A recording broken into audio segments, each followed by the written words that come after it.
दाने दाने पे लिखा है खाने वाले का नाम, ये हमने सुना है, लेकिन इसको साइंटिफिकली प्रूव किया गया है 1999 गुंटूर ब्लॉबल, और इसकी कि दाने दाने पे वाकई में लिखा है खाने वाले का नाम, जिसकी वजह से 1999 में उनको गुंटूर ब्लॉबल को नोबेल प्राइज मिला। So it is now science that the food talks to us. आपने कभी देखा कोई जानवर बीमार पड़ता है तो क्या करता है? वो घास खाता है। शेर बीमार पड़ता है तो क्या करता है? वो अलग अलग तरह की पत्ती चूज करता है, कीपिंग इन माइंड कि वो कौन सी बीमारी उसको है, और कुछ समय में वो ठीक हो जाता है। जिनके पास पालतू कुत्ते हैं, बिल्ली है, उनको ये पता है कि जब उनके कुत्ते बिल्ली बीमार पड़ते हैं तो वो क्या करते हैं? सीधे घर से बाहर भागते हैं, ग्राउंड में भागते हैं, घास में लौटते हैं, उल्टी करते हैं, फिर वो ठीक हो जाते हैं। इंसान बीमार पड़ता तो क्या करता है? वो भी सीधे भागता है, ग्राउंड में नहीं, डॉक्टर के पास भागता है, राइट? सो हम जब पैदा हुए थे लाइक अदर एनिमल्स, तो हमारे अंदर इनबिल्ट मैकेनिज्म भगवान ने दिया। द इनबिल्ट मैकेनिज्म, एक ऐसा मैकेनिज्म जो हमें ज़िंदगी भर प्रोटेक्ट करे, हमें लंबी आयु दे। फॉर एग्जांपल पलकों का, राइट? जब भी अगर कोई फूंक मारेगा आँख अपने आप बंद हो जाएगी। So that is the inbuilt mechanism. वो सीखने की ज़रूरत नहीं। एक बच्चा पैदा होता है, वो अपने आप ही नोज़, राइट, माँ का दूध कैसे पीना है, वो इनबिल्ट मैकेनिज्म है। सो जो हमें प्रोटेक्ट करती है, किसी बीमारी में क्या एक्शन लेना है, क्या करना है, वो एक मैकेनिज्म है जो हर जानवर को दिया है, वो इंसान को भी दिया है। लेकिन इंसान शायद उसको भूलता जा रहा है, उसको पीछे छोड़ता जा रहा है। और वो सिर्फ बीमारी की बात नहीं है, किसी भी डिजास्टर से कैसे बचना है उसकी मैकेनिज्म। आपने देखा होगा जब भी कभी अर्थक्वेक होता है, अर्थक्वेक में सिर्फ इंसान मरता है, कोई एनिमल नहीं मरता है। हाँ, वो एनिमल मरता है जो ट्रैप्ड है, जो दीवारों में जिसको इंसान ने बांध के रखा है। 1975 में चाइना के एक शहर में अर्थक्वेक से पहले, कुछ दिनों पहले, सारे के सारे जानवर वहाँ से छोड़ के भाग गए। इंसानों ने देखा जानवर छोड़ के भाग गए, कोई खतरा है।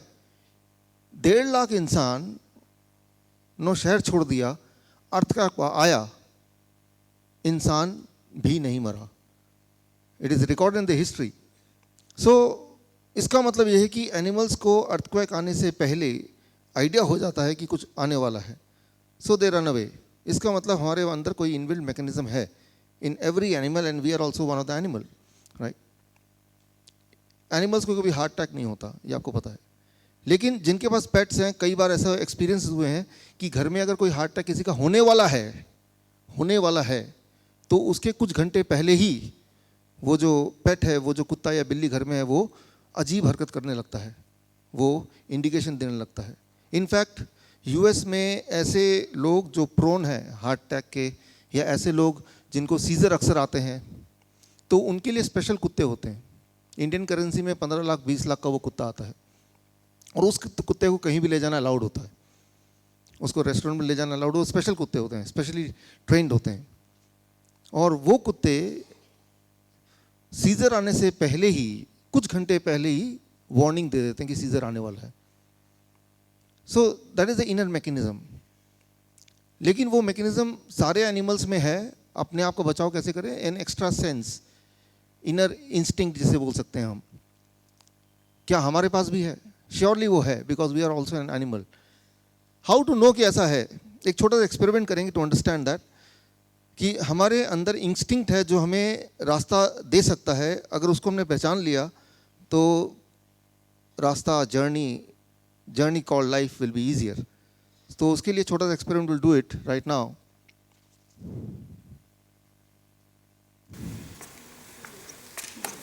आपका फीडबैक फॉर्म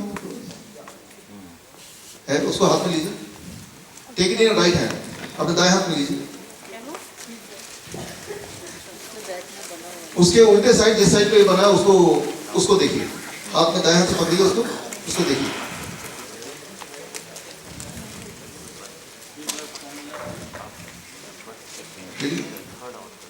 ये एक्सपेरिमेंट जीवन में आप सिर्फ एक ही बार कर सकते हैं। अभी नहीं किया या अभी फेल हो गया तो दोबारा नहीं कर सकते। अब जो करेंगे तो पता चलेगा you can do only once. Anybody in this world can do the experiment only once in their life time. इसीलिए मैं चाहता हूँ ये एक्सपेरिमेंट पहली बार में सही हो तो ठीक है, नहीं तो दोबारा करने का मौका नहीं मिलेगा आपको। क्यों ऐसा बोल रहा हूँ ये आपको थोड़ी देर बाद पता चल जाएगा। ओके, एक हाथ में आपका वो पेपर है जिसमें ये पिक्चर बना है, दूसरा हाथ खाली है, उसको दिल पे रखिए, पूरा कंसंट्रेट कीजिए, कोशिश कीजिए कि आवाज़ ना हो, मोबाइल के बेल ना बजे तो अच्छा है, डिस्ट्रैक्शन ना हो। अब अपने आप से बात कीजिए, टॉक टू योरसेल्फ, एक सवाल पूछिए। ये दो शेप्स आपके सामने हैं, इनमें से एक का नाम है बूबा, एक का नाम है किकी। बूबा और किकी। आपसे अपने आप से पूछिए, दिल से पूछिए कि भाई इनमें से बूबा कौन सा है, किकी कौन सा है। पहली आवाज़ जो आएगी दिल से, उसके वो आप अगर पेन है तो लिख लीजिए। पहली आवाज़ दिल जो बोल रहा है ये बूबा है, वहाँ बी लिख दीजिए, जिसको ब्रेन बोल रहा है ये तो किकी है, उसको के लिख दीजिए। वो आवाज़ क्यों आ रही है, उसका लॉजिक क्या है, उसको मत सोचिए। Try to understand, try to grasp the first thought. पहली जो आवाज़ है उसको पकड़िए। Do it right now. जो भी आवाज़ आ चुकी होगी उसी को आप कीजिए, अब और मत सोचिए, अब उसको कर दीजिए। ओके, मैं 30 सेकंड और देखता हूँ पेन वेन खोलने के लिए, लेकिन जो आवाज़ आई है उसको पकड़ के रखिए, उसको चेंज मत कीजिए। Don't change that, what ever it is right it. लिख लिया? जिनके पास पेन नहीं है उनको वो मेमोराइज कर लें, बाकी लोगों ने लिख लिया। ये एक्सपेरिमेंट मैं करता हूँ अलग अलग शहरों में, अलग अलग देशों में, हर जगह आंसर सेम मिलता है, सेम मिलता है। 99% लोग बोलते हैं ये है बूबा और ये है किकी। ऐसे है क्या? यहाँ पे अपने आसपास देखिए,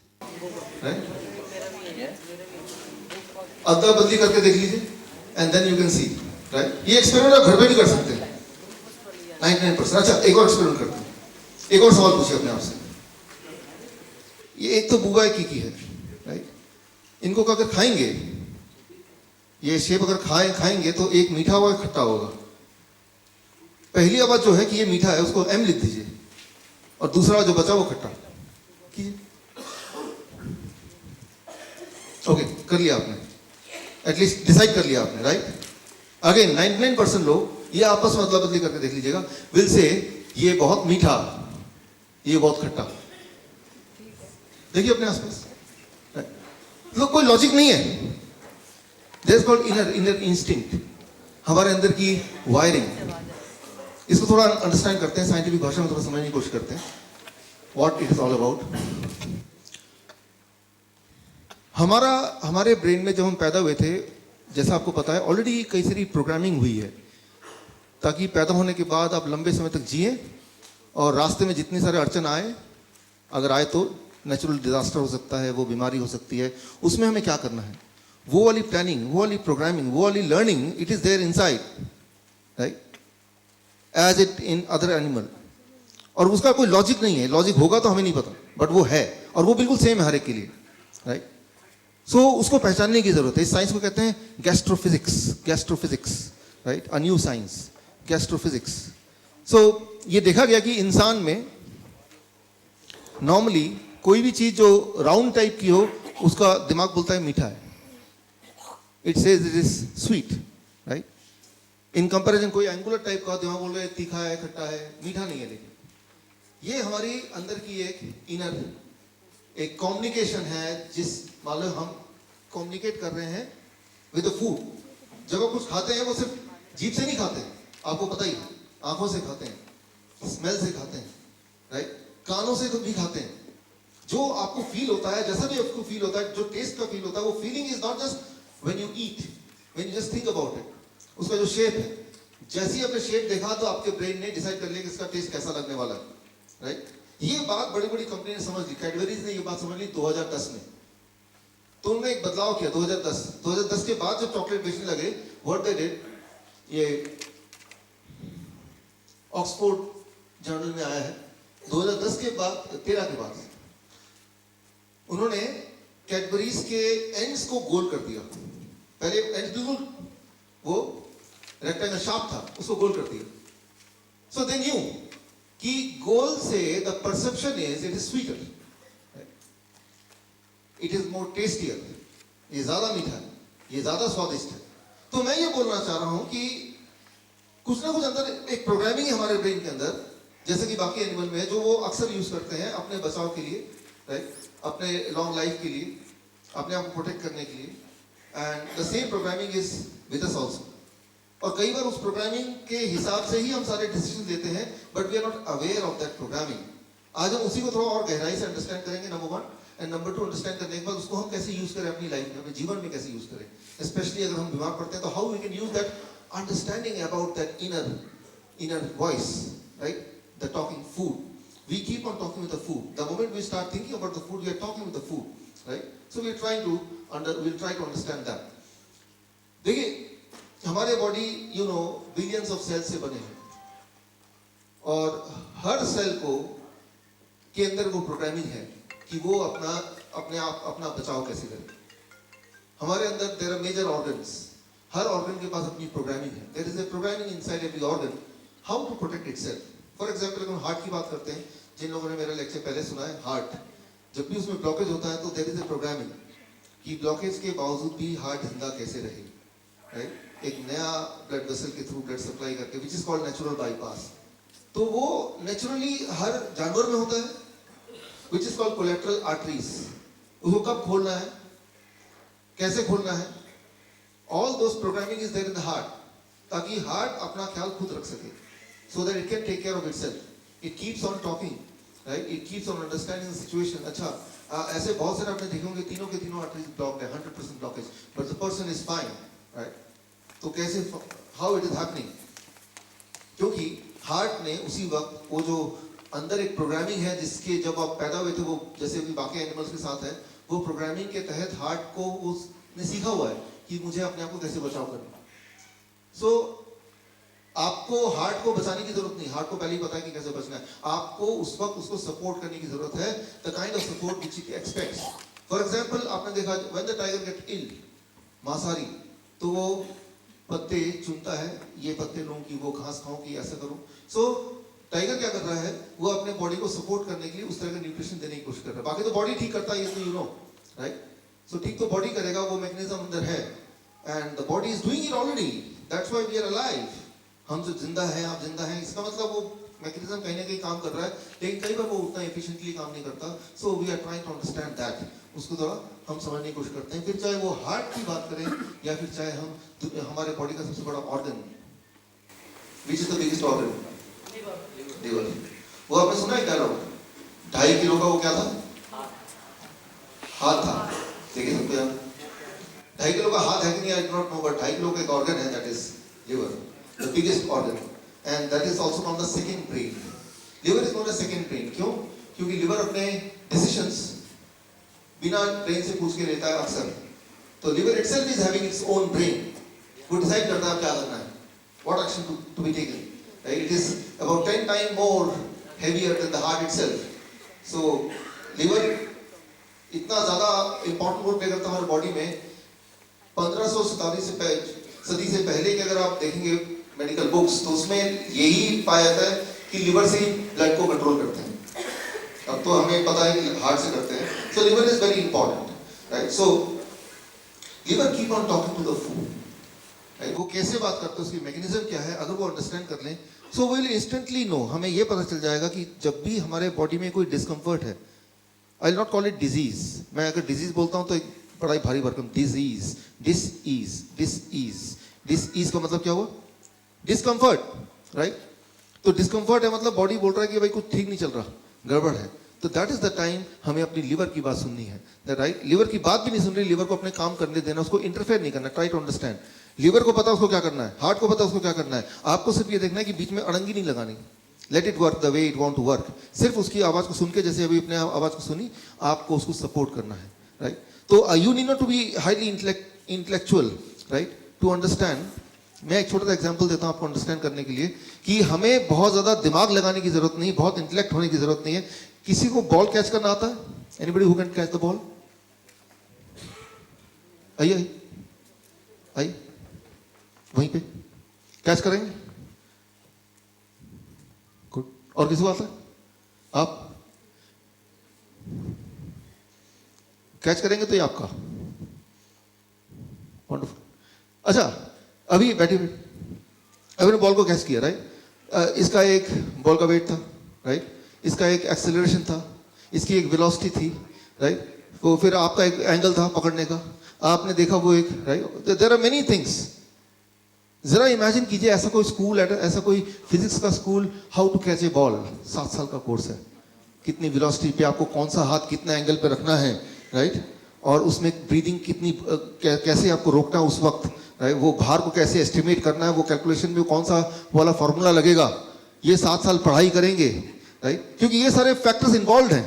आप कैच कर पाए कि नहीं कर पाए, इट डिपेंड्स ऑन कि आप वो बॉल की एक्सेलरेशन को आप समझ पाए, उसकी स्पीड को भाप पाए, वो कहाँ गिरेगा वो पहले से अपना एस्टिमेट कर पाए ना, कि यहाँ गिरेगा तो हाथ में ऐसे कर लूँ, और अगर यहाँ से यहाँ होगा तो मैं उतने टाइम में ऐसे कर लूँ, ये सब दिमाग में चल रहा था ना।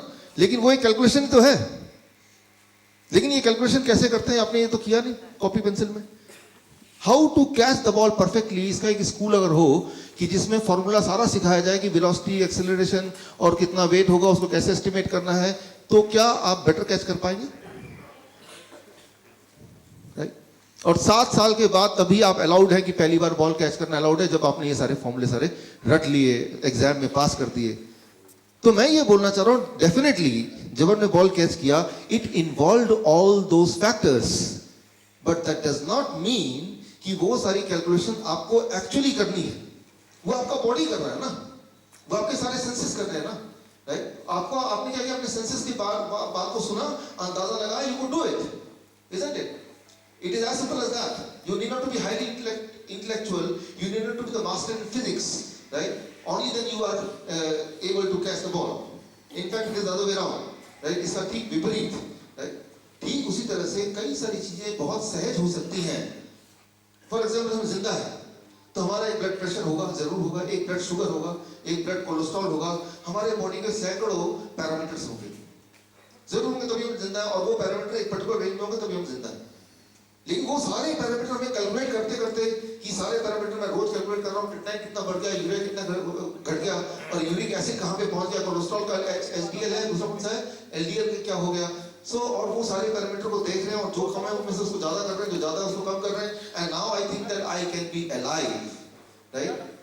ये ठीक वैसे ही है कि जैसे आपको मैंने बोला कि भाई मैं बॉल फेंक रहा हूँ, आप कैच करें, बोले रुकिए मैं अपना कैलकुलेटर निकाल देता हूँ, पहले बॉल का वेट बताइए कितना वेट है, क्योंकि तभी तो मैं कुछ करूंगा, right. So you can well imagine, you can well understand कि जिंदा रहने के लिए बॉडी के जरूर बहुत सारे पैरामीटर्स हैं, वो पैरामीटर अगर गड़बड़ हो जाए तो हम जिंदा नहीं रह पाएंगे। लेकिन उस पैरामीटर को कैलकुलेट करने का काम भगवान ने आपको नहीं दिया है, वो इनबिल्ट सिस्टम है बॉडी के अंदर, उस सिस्टम को हम समझ नहीं सकते। वो एक एक सेल्स में बसा हुआ इंटेलिजेंस है, सेलुलर इंटेलिजेंस जिसको कहते हैं, उसको समझना ठीक वैसे ही होगा जैसे कि बॉल को कैच करने से पहले सारे पैरामीटर पहले कैलकुलेट करना, उतना ही ज्यादा मुश्किल या उतना ही ज्यादा असंभव होगा। एक सिंपल से एक्शन को असंभव बनाना हो तो वो ये तरीका है जैसे मैंने आपको बोला, राइट। सो आपको सिर्फ इतना करना है कि you to understand the inner instinct in the same way as other animal does. जैसे कि यहाँ जितने भी जीव हैं इस दुनिया में वो ये करते हैं, वही आपको करना है, सहज बनाना है। How to do it, let's try to understand it. देखिए कोई भी खाना हम खाते हैं तो मुंह में आता है, स्टमक में जाता है, इंटेस्टाइन में जाता है, इंटेस्टाइन के बाद अब बारी आती है कि पूरे बॉडी में सर्कुलेट करना है उसको। यहाँ पे एक पहरेदार है, गेट कीपर, उस गेट कीपर का नाम है लिवर। लिवर डिसाइड करता है खाना अंदर जाएगा कि नहीं जाएगा, लाइक गेट कीपर। अच्छा, आपने गेट कीपर रखा क्योंकि आप अपना घर का प्रोटेक्शन चाहते हैं, और आपने गेट कीपर को बोल दिया, नया अभी वो एम्प्लॉय हुआ है कि कोई भी दोस्त आए अंदर जाने देना, दुश्मन को रोक देना। अच्छा, वो कैसे पहचानेगा, नया नया है, तो आपने क्या किया, क्या करेंगे आप, हाउ यू विल एंश्योर कि वो पहचान ले। आपने एक लिस्ट दे दी है दोस्तों की, दुश्मन तो कितने भी हैं वो अनगिनत हो सकते हैं, लेकिन दोस्त लिमिटेड है, तो आपने एक लिस्ट दे दिया कि ये फोटो है और ये इनका नाम है, तो जब भी कोई आए फोटो से मैच करना, और अगर मैच होगा कोई भी एक फोटो से तो अंदर जाने देना, as simple as that, right. ठीक उसी तरह से जब भगवान ने हमें बनाया तो लिवर को गेटकीपर बना के उसके पास एक लिस्ट दे दिया कि ये इंसान है या कोई भी एनिमल, हम कुछ भी मुंह में डालेंगे, और डालेंगे तो पता नहीं बॉडी के लिए ठीक है या नहीं है, तो लेकिन एक गेटकीपर खड़ा है, एक पहरेदार खड़ा है जो कि पहरा दे रहा है, और वो पहरेदार के पास एक लिस्ट है, और वो लिस्ट सैकड़ों साल पुरानी वाले जो प्रोग्रामिंग है वही वाला लिस्ट है उसके पास, और वो पहरेदार उस लिस्ट को देखेगा and then it will allow, ठीक है इसको ब्लड में जाने दो, इसको फिर पूरे बॉडी में सर्कुलेट होने दो। This decision is taken by liver, right. भगवान ने जब हमें बनाया था, नेचर ने जब हमें बनाया था आज से कई मिलियन या हजारों साल पहले, तब की वो प्रोग्रामिंग है। उस वक्त बिस्किट था क्या, ब्रेड था क्या, मेडिसिन थे क्या? These things were not there. मैं ऐसा नहीं बोल रहा हूँ कि ये खराब है कि अच्छा है, मैं इस पर बोल ही नहीं रहा कुछ, मैं सिर्फ ये बोल रहा हूँ कि ये थे या नहीं थे, राइट? सो ये सब नहीं थे। फॉर एग्जाम्पल, एक बार मान लेते हैं कि आपने एक नया दोस्त बनाया, न्यू फ्रेंड, लेकिन उसका जो फोटो है उस गेटकीपर को नहीं दिया, वो उसको रोकेगा या जाने देगा? रोकेगा ना, उसके लिए तो वो है ही नहीं, एग्जिस्ट नहीं करता। सो आई एम नॉट सेइंग कि क्या खराब है क्या नहीं खराब है, आई एम जस्ट सेइंग कि एक लिस्ट है वो लिवर के पास है, उस लिस्ट के अलावा कोई भी चीज अगर मुंह से पेट में जाएगा तो लिवर की ये रिस्पॉन्सिबिलिटी है कि उसको वो रोके। कैसे रोकता है वो? सिंपल भाषा में करें तो इसको ये है, it is called bio transformation. तो उसको वापस भेज देगा इंटेस्टाइन में, फिर वो कोलोन में जाएगा, वो टॉयलेट से बाहर निकल जाएगा, बात खत्म। तभी तो हम रोज टॉयलेट जाते हैं। लिवर ना हो तो टॉयलेट जाने की जरूरत ही ना हो, सब कुछ अंदर जा रहा है, कुछ बाहर जा ही नहीं रहा। So you understand the important role of liver. Liver का रोल आपको ठीक से आइडिया हो गया कि लिवर चेक करता है कि भाई वो इस लायक है क्या, नहीं है तो वापस कुछ पहचान में नहीं आ रहा तो बोलते हैं भाई साहब है नहीं घर पे, आप बाहर वापस जाओ, जब आएंगे तो पूछ के आपको, ऐसे ही होता ना। तो the same thing the liver does. अच्छा अब ये बताइए, कोई भी दवा जब लेते हैं, वो मेडिसिन, कोई भी medicine for that matter, Ayurvedic medicine, homeopathic medicine, allopathic medicine, liver उसको रोकेगा, स्टॉप करेगा या जाने देगा? स्टॉप करेगा। अगर इस थ्योरी के हिसाब से बायो ट्रांसफॉर्मेशन जिसे बोलते हैं, इसको बोलते हैं मेडिकल भाषा में हॉर्मोसिस। हॉर्मोसिस टॉक्सिकोलॉजी एक सब्जेक्ट है, उसमें आप ये पढ़ेंगे तो आपको ये पाया जाएगा, बट मैं सिंपल भाषा में आपको समझा रहा हूँ इसको कि कोई भी दवा दुनिया की अगर जाएगा पेट में तो लिवर उसको रोकेगा, बिकॉज लिवर के लिए वो एलियन है, लिवर के लिए वो जाना पहचाना नहीं है, सिर्फ इसलिए रोकेगा, राइट? और फिर वो वेस्ट बन के निकल जाएगा। लेकिन अब मान लो नींद की गोली लेते हैं, नींद आती है, पेन की गोली लेते हैं, दर्द चला जाता है, ब्लड शुगर की गोली लेते हैं, ब्लड शुगर कम हो जाता है, ब्लड प्रेशर की गोली लेते हैं, ब्लड प्रेशर कम हो जाता है, right? All these things happens, ये सारी चीजें होती हैं। तो लिवर क्यों नहीं रोक रहा उसको? Why the liver is not stopping? वो कैसे क्रॉस कर जा रहा है? इसको जरा समझिए, बहुत इंपॉर्टेंट है। मेरे ख्याल से आज के पूरे लेक्चर का the most important part is this, जो अब बताने जा रहा हूं। अगर इसको समझ लेंगे, one thing I can tell you, आप बीमार नहीं पड़ सकते, फिर you can not be ill. और जो बीमार है, with this understanding you can heal yourself. What is that? इसको समझाने के लिए आई टेक दिस पिक्चर। अब देखिए, ये दो पुलिस कांस्टेबल है, इनका काम है कोई भी गाड़ी आएगी तो चेक करके भेजना आगे, और वो 1 मिनट में एक गाड़ी चेक करने की इनकी स्पीड है। दो लोग मिलके एक मिनट में एक ही गाड़ी चेक कर पाते हैं। और कोई भी, क्योंकि इनको बताया गया कि यहाँ पे चोर पास कर जाएगा, स्मगलर जाने वाला है, स्मगलर का पहचान भी बता दिया, लेकिन बता दिया स्मगलर जाना नहीं चाहिए, तो हर गाड़ी की चेक कर रहे हैं कि भाई इसमें स्मगलर तो नहीं बैठा, इसमें स्मगलर, वो फोटो मिला रहे हैं ये। अब वो स्मगलर को पास करना है, उसने एक आइडिया निकाला, उसने भांप लिया कि ये आदमी, ये पुलिस वाले जो है, 1 मिनट में एक ही गाड़ी चेक करने की इनकी स्पीड है। स्मगलर ने क्या किया, हर 1 मिनट में 2-2 गाड़ियां भेजना शुरू कर दिया उसने, अपने ही लोगों के। तो क्या होगा, इनको क्या करना पड़ेगा, एक गाड़ी को छोड़ना पड़ेगा रैंडमली, मतलब हर 1 मिनट में एक गाड़ी बिना चेकिंग के बाहर निकल जा रहा है, राइट? अब ये इनको पता चल जाएगा यार एक गाड़ी से छूट रही है, हो सकता है उसी गाड़ी में स्मगलर बैठ के भाग जाए, तो what they will do, head office को फोन करेंगे, भाई ज्यादा गाड़ियां आ रही हैं, आप ऐसा करो 2 लोग और भेज दो। अब 2 लोग और भेज देंगे तो वो 2 लोग यानी कि 4 लोग मिलके पर मिनट 2 गाड़ियां चेक करने की स्पीड इनकी फिर मेंटेन होगी। लेकिन अब स्मगलर सोचेगा ये तो इन्होंने लोग बढ़ा दिए, तो स्मगलर अब भी बचना चाहता तो क्या करेगा, थोड़ी और गाड़ियां बढ़ा देगा ताकि थोड़ी सी गाड़ियां लीक हो जाए। The same thing happens when you take the drugs, medicine. कोई भी मेडिसिन जब लेंगे तो इन दोनों गार्ड की तरह, कांस्टेबल की तरह लिवर उसको रोक देता है। लेकिन लिवर की अपनी एक कैपेसिटी है, जैसे इन दोनों की कैपेसिटी है। तो वो कितनी कैपेसिटी है, that is what is being taught in medical school, right? तो इसका मतलब उसका जितनी कैपेसिटी लिवर की रोकने की, उसकी डबल दे दो आप दवाई तो क्या हो जाएगा, आधा तो लिवर ने रोक दिया, वो वेस्ट चला गया, लेकिन आधा पार्ट जो नहीं रोक पाया वो बॉडी के अंदर चला गया। तो जितना दवाई आपको चाहिए होता है उससे डबल दवाई देते हैं, इस बिकॉज ये अंडरस्टैंड करते हुए कि आधा तो लिवर रोक देगा, कोई बात नहीं, जब रोकेगा तो आधा तो और चला जाएगा ना, तो काम बन गया आपका। मतलब किसी भी तरह से मेडिसिन को बॉडी के अंदर सर्कुलेट करना हो तो वो सीधे रास्ते से नहीं, वो चीटिंग करके, लिवर को चीट करके तभी जाता है, because liver can not allow the drugs, because drugs, medicine, ये सब चीज़ें पिछले 50-100 साल में ही आई हैं, जबकि हमारा लिवर की जो मैन्युफैक्चरिंग है वो तो लाखों साल पहले की है, तब तो था नहीं ये सारी चीज़। तो लिवर, अब लिवर जब देखता है कि भाई ये कुछ चीज़ें ऐसी हैं जो मैं उसको रोक नहीं पा रहा हूँ बिकॉज कैपेसिटी कम है, तो लिवर भी अपनी कैपेसिटी इन गार्ड्स की तरफ बढ़ाएगा। उसके बाद क्या होगा?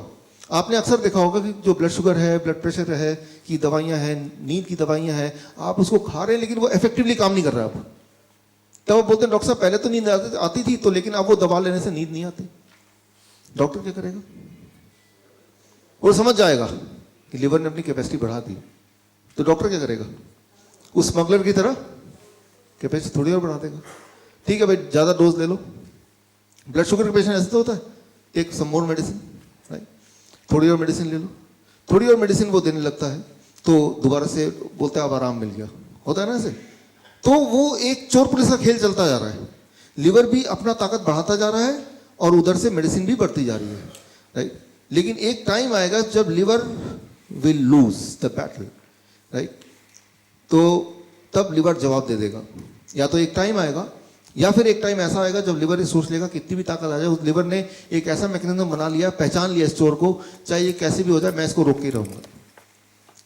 अब कितने भी क्वांटिटी में दवा दें, ब्लड शुगर की दवा दें, ब्लड प्रेशर की दवा दें या कोई भी और दवा दें, वो इफेक्टिवली काम करेगा ही नहीं, बिकॉज लिवर हैज अंडरस्टूड कि कैसे इनको रोकना है। वो लड़ाई, वो तभी तो वो 2.5 kg का है ना, तो तभी वो उसको सेकंड ब्रेन बोलते हैं। It learn that with in few months, few years. आप इमेजिन कीजिए, वो जो एक चोर है, वो चोर आता है और वो चोर जब भी आता है तो गेटकीपर उसको रोक देता है। तो चोर क्या करेगा कि मुझे चुराना तो है ही, तो एक तरीका उसके पास है कि भाई सामने के रास्ते से ना आके खिड़की से आएगा, वेंटिलेटर से आएगा, चोर रास्ता। अब देखते इंसुलिन का इंजेक्शन लगता है, इंसुलिन खा क्यों नहीं लेते, ग्लास में पी क्यों नहीं लेते? Why it is in injection form? क्योंकि अगर मुंह से लेंगे तो कौन आएगा? गेटकीपर आएगा, वो रोक देगा उसको। तो ग्लास अगर भर के पिएंगे तो थोड़ा सा बॉडी में जाएगा, that will be too expensive. तो वो जब भी इंजेक्शन, तो बहुत खतरनाक है किसी चीज़ का। इंजेक्शन का मतलब ये है कि वो डॉक्टर ये नहीं चाहते कि भाई ये लिवर को फेस भी करे, तो वो चोर रास्ते से दवाई को भेज दो। और लिवर ने उसको रोकने की कोशिश नहीं की, बिकॉज लिवर को पता ही नहीं कि वो कहीं और से आ रहा है।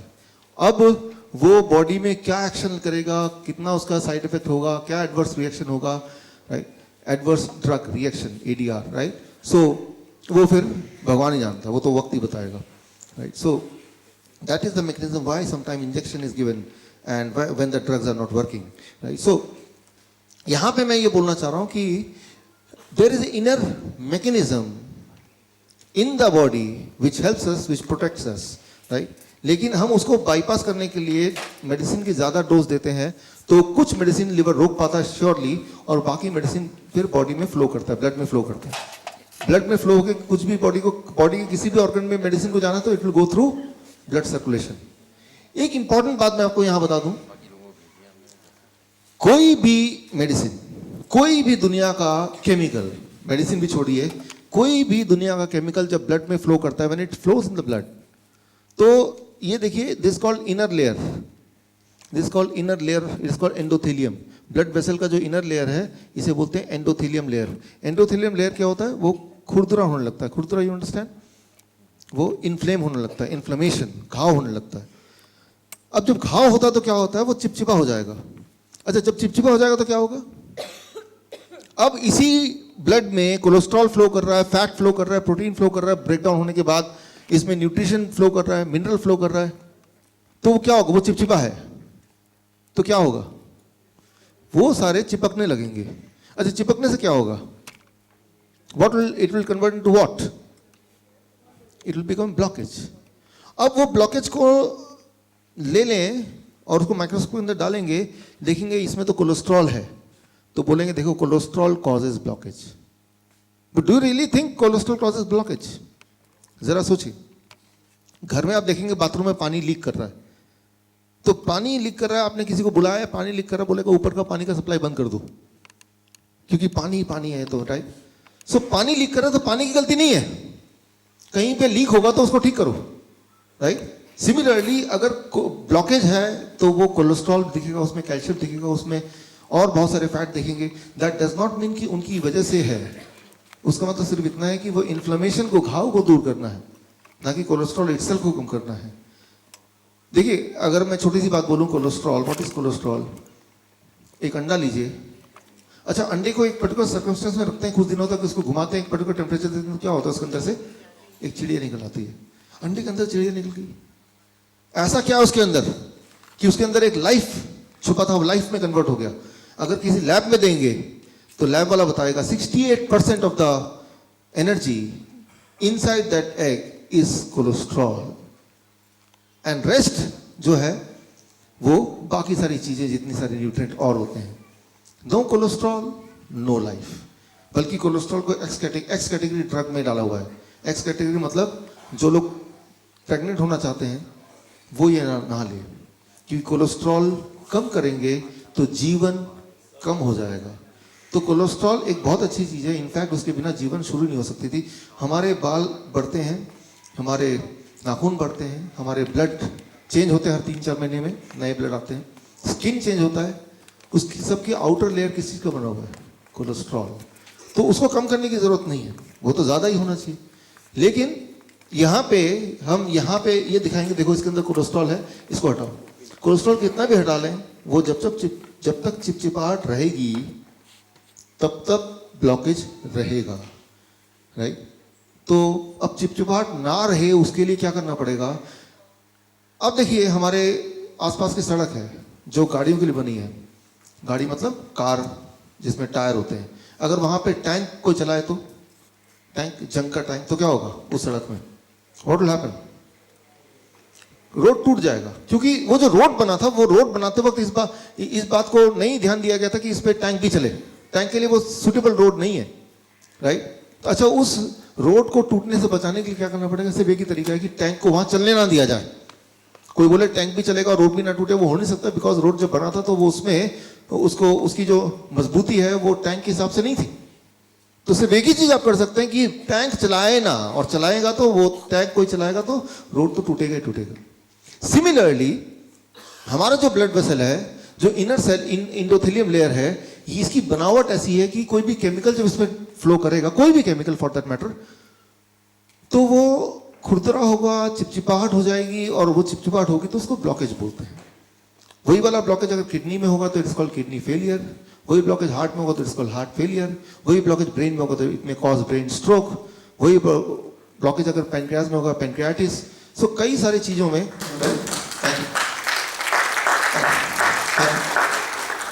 तो आप देखिए बीमारियां अलग अलग नाम के हैं, लेकिन एक्चुअली अलग अलग बीमारियां हैं नहीं, राइट? लेकिन अगर बचना चाहते हैं उनसे तो उससे एक ही चीज करनी पड़ेगी, वो चिपचिपाहट ना हो। और चिपचिपाहट ना हो उसके लिए सिर्फ एक ही चीज करना पड़ेगा कि कोई ऐसी चीज सर्कुलेशन में भेजो ही नहीं जिसके लिए वो रोड बनी नहीं है, डिजाइन नहीं है। ये बात हमें समझनी पड़ेगी। कोई भी दवा ले लें, वो दवा अपने आप में अच्छी है कि बुरी है, that is a different thing, लेकिन वो जो सर्कुलेट जब होती है बॉडी में, तो वो बुखार के लिए आपने दवा ली, फॉर एग्जाम्पल, बुखार को ठीक करेगी कि नहीं करेगी वो एक अलग मैकेनिज्म है, that I will talk later on अगर टाइम मिला तो। लेकिन सर्कुलेट तो करना पड़ेगा इसी ब्लड वेसल में। तो एक चीज हर दवा करती है, it makes your blood vessel inflamed, right? और ब्लड वेसल इन्फ्लेम्ड होगा, आप देखेंगे मेडिकल डेटा अगर देखते हैं कि जितने भी हार्ट अटैक के पेशेंट्स होते हैं उनको देखा गया कि पिछले 3 महीने का उनका रिकॉर्ड देखा गया, तो about 75% of the heart attack patient, उनके हार्ट अटैक होने के 3 महीने के अंदर उनको बुखार आया था जब उन्होंने दवा ली थी, और बुखार तो ठीक हो गया, but it was inflamed. Inflammation से क्या हुआ? ब्लॉकेज, उससे क्या हुआ? Heart attack, right? तो हम एक बीमारी को ठीक कर रहे हैं, but that lead to other thing, और दोनों को आपस में हम कनेक्ट भी नहीं कर पा रहे हैं कि ये हार्ट अटैक जो हुआ इसके कारण बुखार है। हमारे पास डायबिटीज टाइप 1 के बच्चे आते हैं, छोटे छोटे बच्चे, 3 साल का बच्चा, 4 साल का बच्चा। मैं अक्सर पूछता हूँ, हमेशा पूछता हूँ कि जब डायग्नोस हुआ उसके पिछले 3 महीने का रिकॉर्ड बताइए। 90% टाइम ये निकलता है कि 3 महीने का, जब मैं ध्यान से देखता हूँ, सुनता हूँ उनकी बात, कि बुखार हुआ था और उसके बाद बुखार से ठीक हो गया, फिर न जाने क्या हुआ, और देखा कि फिर शुगर चेक किया तो इतना बढ़ा हुआ आ रहा है, वेट बहुत लूज हो गया, बहुत सारे सिम्टम बताने लगे वो। तो एक बात याद रखिए कि खासतौर पर फीवर की बात कर रहा हूँ अभी मैं, कि फीवर कोई बीमारी नहीं है, it is not a disease कि उसको ठीक करने की जरूरत है। उसमें सिर्फ इतना करना है हमें कि हमारे इनर इंस्टिंक्ट को समझना है, सुनना है। वो कैसे सुनना है? बिकॉज आइडिया तो ये ना कि फीवर अगर है तो बॉडी ने क्या किया, अलार्म स्विच ऑन कर दिया। बिकॉज हाई टेम्परेचर जब होता है, एट दैट टेम्परेचर हमारी इम्यूनिटी सबसे स्ट्रांग होती है, और हाई टेम्परेचर जब होता है तो किसी भी तरह का वायरस इनएक्टिव हो जाता है, उस वक्त काम नहीं कर सकता, मल्टीप्लाई नहीं हो सकता, it cannot multiply in high temperature. अब अगर टेम्परेचर लो कर दें तो क्या होगा, वायरस विल मल्टीप्लाई। अब क्या होगा, द ह्यूमन विल डाई। बोलेंगे ये तो डेंगू से मर गया, वो डेंगू से नहीं मरा, डेंगू किसी को नहीं मार सकती, लेकिन जब डेंगू आया वायरस तो वो तो एक ही वायरस था, और जब बॉडी ने टेम्परेचर बढ़ाया उसको फाइट करने के लिए, आपने टेम्परेचर को घटा दिया, यानी कि आपने बॉडी के टूल्स को, वेपन्स को, राइट, आपने रोक दिया। अब उसको मल्टीप्लाई करने का मौका मिल गया। जब वायरस मल्टीप्लाई होता है तो मल्टीप्लाई होने के लिए वो बॉडी के सामान को ही यूज करता है, राइट। यूं मानिए कि आपके घर में कोई घुस गया और आप ही का बंदूक लेके आप ही पे तान दिया, क्योंकि आपने मौका दे दिया उसको, right. The same thing happens here.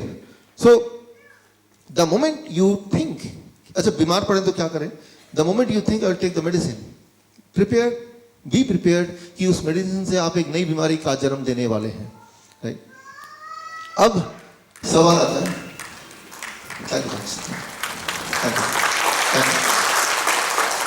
अब सवाल आता है कि तो फिर अगर ऐसी सब बातें हैं तो लोग कोई भी दवा खाते हैं, बीमारी पड़ते हैं तो जाते क्यों हैं। अब देखिए एक इंपॉर्टेंट वर्ड है यहाँ पे, दैट इज कॉल्ड एक्सपेक्टेशन, उम्मीद। उम्मीद होती है कि उम्मीद है कि हम ठीक हो जाएंगे। ह्यूमन ब्रेन जो है वो लॉजिक पे नहीं चल रहा, ह्यूमन ब्रेन है वो उम्मीद पे चलता है। उम्मीद अपने आप में एक साइंस है, expectation is the science, I will get all right, right. आज से 100 साल पहले, 200 साल पहले लोग मंदिर जाते थे, पूजा करते थे, ठीक हो जाते थे। उम्मीद, it is called, medical science में इसको बोलते हैं प्लेसिबो, प्लेसिबो, प्लेसिबो, राइट। ये अपने आप में साइंस है। आपको लगा कि मैं ठीक हो सकता हूं, वो जो लगना अपने आप में वो भी एक इंपॉर्टेंट रोल प्ले करता है। फिर वो लगा कैसे, किस चीज की वजह से लगा, कोई ताबीज पहन लिया तब लगा, या फिर कोई दवा खा ली तब लगा, या किसी मंदिर में गए तब लगा, किसी ने मन्नत मांगी तब लगा। तो उसका भी एक कंट्रीब्यूशन होता है जो आपके हीलिंग में काम करता है। वो 100% काम नहीं करेगा, लेकिन उसका एक कंट्रीब्यूशन, एक पार्टली कंट्रीब्यूशन है, that plays an important role. Thailand में कई तरह की मेडिकल पद्धति है, यहाँ तो फिर एलोपैथी है सिर्फ, एलोपैथी इज 99% और बाकी सारा 1%। इंडिया में, थाईलैंड में ऐसा नहीं है। वहाँ एक सिस्टम है एलोपैथिक सिस्टम, एक सिस्टम है allopathic plus Chinese, dual system, तीसरा सिस्टम है सिर्फ चाइनीज सिस्टम, चौथा है ट्रेडिशनल। ट्रेडिशनल मतलब बाप ने अपने बेटे को बताया, बेटे ने अपने बेटे को बताया, कहीं लिखा पढ़ा नहीं है, एक जनरेशन चला आ रहा है।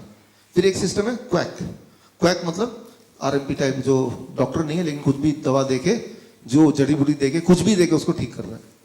WHO ने स्टडी किया इन पांचों मेथड में से किससे लोग ज्यादा ठीक होते हैं, किसमें लोग ज्यादा सेटिस्फाइड हैं। और WHO ने ये दिया, उनका जो मेडिकल उनका जो कंक्लूजन आया कि पांचों की पांचों पद्धतियां बिल्कुल अच्छी हैं, पांचों से ही लोग उतने ही ठीक हो रहे हैं, एक जैसे ही ठीक हो रहे हैं। तो अल्टीमेटली आप कहीं जाएं, एक फेथ से जाते हैं। अगर आप मेरे पास आएंगे, there is a faith, body तब तक ठीक कर रही है, राइट, वो तो बॉडी कर ही रही है, और आपका फेथ मुझसे जुड़ा हुआ है, अल्टीमेटली आपको ठीक होना ही है। अब ठीक किसने किया, मैंने किया, right. So try to understand that is one faith. जहां भी आपका फेथ है वो फेथ काम करेगा, लेकिन फेथ अपनी जगह पे काम कर रहा है, लेकिन आप कुछ ऐसी चीजें खा रहे हैं जो बॉडी को हार्म कर रहा है, तो वो बीमारी तो ठीक हो गई, लेकिन एक नई बीमारी का जन्म भी साथ में हो गया। That's what we have to understand here, right. So यहां हम बात कर रहे थे एक्सपेक्टेशन की, प्लेसिबो की। मैं एक छोटा सा एग्जांपल दे रहा हूं to make you understand expectation क्या होता है, हमारा ब्रेन कैसे काम करता है। आज का टॉपिक है टॉकिंग फूड। आप कॉफी लेने गए, आप कॉफी वेंडिंग मशीन देखा आपने, पहले एक आवाज आती, धुआं निकलता है, आर एबल टू रिलेट, होता है ना ऐसे। वो जो ये देखा गया है कि ऐसे रेस्टोरेंट जहां पे कॉफी वेंडिंग मशीन बाहर लगी हुई है, जहां कस्टमर्स को देख पा रहा है, वो आवाज सुन पा रहा है, वो वाला कॉफी ज्यादा टेस्टी। लेकिन अगर वो मशीन अंदर कर दिया किचन में, सिर्फ सीधा कॉफी लेके आ गए, तो टेस्ट थोड़ा कम है आज का, राइट। तो you are eating by your ears, अब कान से, राइट। तो ये पूरी एक बहुत बड़ी स्टडी है, ये बहुत बड़े मेडिकल जर्नल में ये आया है। We are eating by our ears, हम अपने कान से हम खाते हैं। मैं आपको उदाहरण देता हूं इसको समझाने के लिए।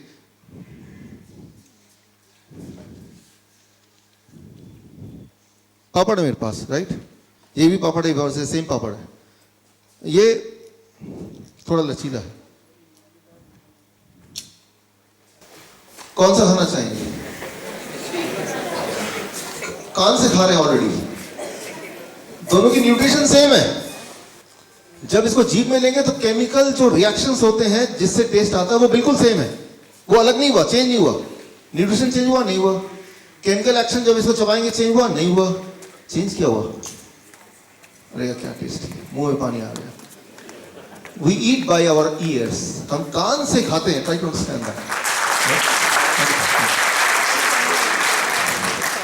सो हमें अपने अंदर की जो इंस्टिंक्ट है उसको थोड़ा अंडरस्टैंड करना है, how it is working, right? कि टेस्ट मतलब क्या है, जब आप चूज करते हैं ये अच्छा है बुरा है, तो उसके पीछे कोई साइंस की जरूरत नहीं है। आप कोई चूज कर रहे हैं तो वो एक्सपेक्टेशन है, उम्मीद है, उस उम्मीद पे ही सारा कुछ हो रहा है। फॉर एग्जाम्पल,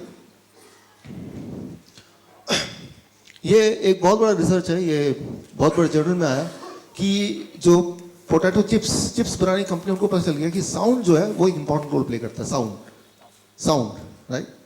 तो उन्होंने अपने पैकेट को ऐसे बनाया कि पैकेट को जब फाड़ेंगे तो वो पेपर का साउंड आएगा, और ये देखा कि जिस पैकेट में वो वाले चिप्स डालें जिसमें फाड़ते ही पेपर का एक अजीब सा साउंड आएगा, तो वो वाला जो है वो ज्यादा टेस्टी लग रहा है।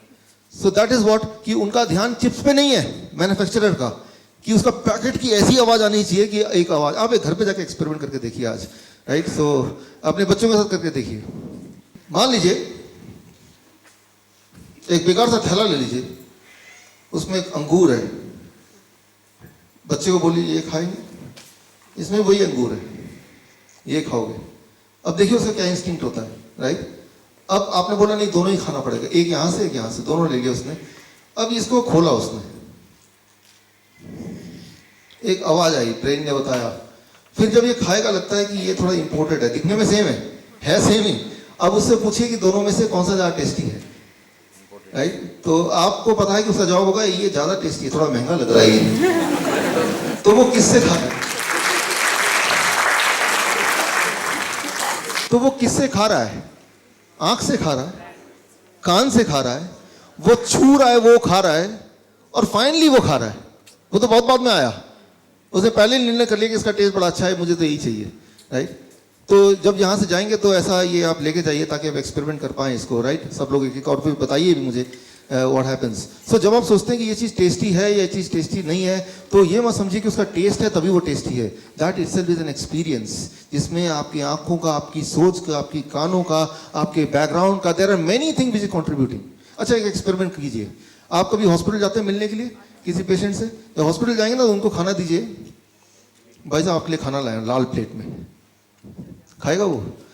सेम खाना इस पे डालिए, तो जब ये खाना लेगा यार थोड़ा भी खाएगा, यार मन नहीं कर रहा, तबीयत ठीक नहीं इसलिए खाने का मन नहीं कर रहा, राइट?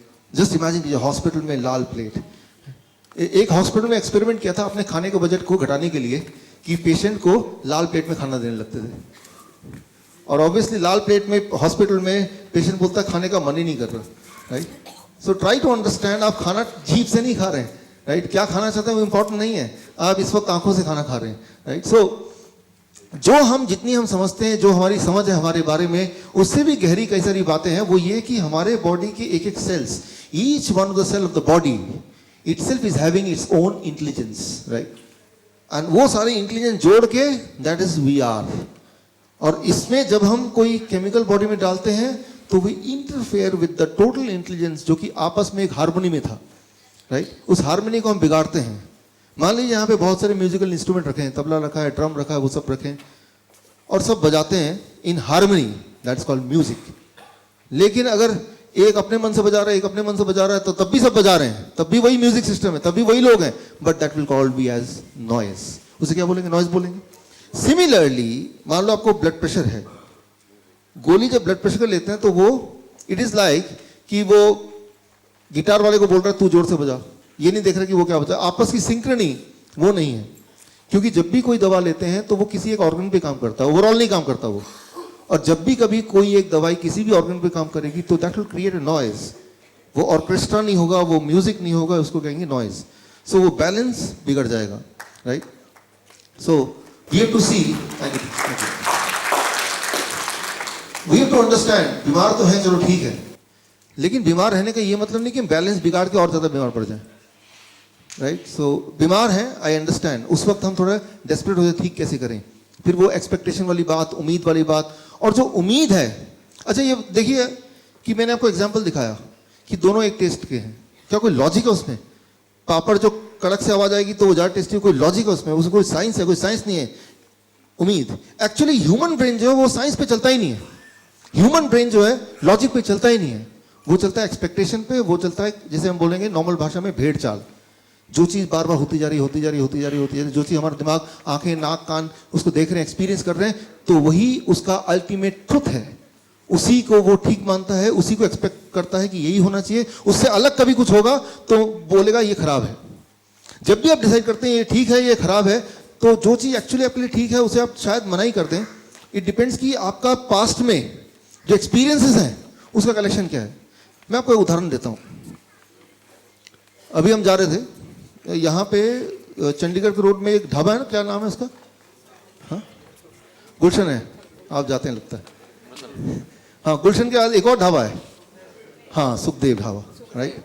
हाँ, तो हमारे केंद्रीय विद्यालय के एलुमनाई मीट था, उसमें हम 4 दोस्त मिलकर गाड़ी में जा रहे थे कि रात के 1-2 बजे कि हम तो वो सुखदेव वाला ढाबा से खा के जाएंगे। भाई मैंने कहा कि हम तो चलो आपके साथ रहेंगे, खाना तो आप खाओ, हमारी गाड़ी में काफ़ी सारा खाना ऑलरेडी है। तो मैं सीन बता रहा हूँ, इमेजिन कीजिए वो बैठे हैं, चम्मच में वो खा रहे हैं, राइट? चम्मच हाथ में मुंह में डाल के खा रहे हैं। इज इट यूजुअल, नॉर्मल और एबनॉर्मल? अरे इसमें कौन सी बड़ी बात है? ढाबे में गए, चम्मच लिया, खा रहे हैं, दिमाग तो ही बोल रहे हैं ना आपको। अब जरा मैं इसको नए तरीके से पेश करता हूँ। जरा सोचिए, वो जो चम्मच से खा रहे हैं, मुंह में डाल रहे हैं चम्मच, वो न जाने आपके मुंह में डालने से पहले हजारों लोगों ने उसको मुंह में डाला होगा, राइट? और उसमें थूका होगा, किसी को पता नहीं कौन सी बीमारी होगी, कोई कहाँ से आया होगा, वही चम्मच लेके मुंह में डाल दिया आपने। लेकिन आपके दिमाग में एक लॉजिक आ गया, अरे उसको अच्छे से धो दिया होगा, ठीक है, एक्सेप्टेड, आपकी लॉजिक को मैं एक्सेप्ट करता हूं। मैं बोलता हूं आप मेरा ब्रश ले लीजिए, अच्छी से धो लीजिए, फिर से मुंह में डाल के ब्रश कीजिए, वो तो इसी का है ना। चम्मच मुंह में डाल के आराम से खा रहे हैं, जो हजारों लोगों ने, न जाने ट्रक वाला, पता नहीं कौन सा ड्राइवर जिसके सामने जाना पसंद नहीं करेंगे, कोई शराबी, कोई उसमें मुंह में डाल के खा रहा होगा, वही आपने लिए मुंह में डाल के, यार क्या स्वाद है। लेकिन अगर आपका दिमाग बोलता है नहीं, धो देने से सब कुछ ठीक हो जाता है, तो किसी का ब्रश लीजिए और उसको धो दीजिए अच्छी, जितना अच्छा धोना चाहे, फिर उसको मुंह में डालिए, वो तो फिर एक ही आदमी का है ना, राइट? हम कहीं भी जाते हैं, किसी रिश्तेदार घर जाते हैं, अपना एक ब्रश लेके जाते हैं ना, कि नहीं उनके पास ब्रश होगा, किसी एक का ले लूंगा मैं, करते धो लूंगा। होना तो ये चाहिए ना कि एक चम्मच भी जेब में लेके जाइए जब भी कभी रेस्टोरेंट में जाए, राइट? अपना चम्मच जेब से निकाला, खाया पिया, उसको धोया, फिर जेब में रख दिया, उसके पीछे नाम भी लिखा है ताकि किसी और अपने जो फैमिली मेंबर के नाम से वो चम्मच मिक्स ना हो जाए।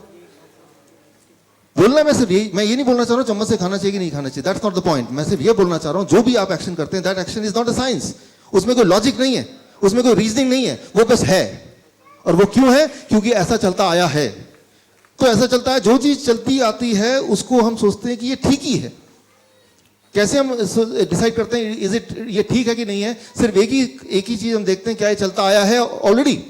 अगर दिमाग ने उसको कई बार ऑलरेडी देख चुका है हमारे एक्सपीरियंसेस में, तो ब्रेन बोलता है दिस इज ओके, फिर चाहे वो हमारा नुकसान भी क्यों ना कर रहा हो। बस ये छोटी सी बात I want to make you understand. For example, अगर हम बीमारी की बात करें, दुनिया में इस तरह के शहरों में जैसे फरीदाबाद है, दिल्ली है, न्यूयॉर्क है, होचिनमिन है, बैंकॉक है, जो बड़े बड़े शहर हैं, जो मेट्रो सिटी जिसे बोलते हैं, 30% of the death, every third death is because of heart disease. आपको पता ही है ये बात।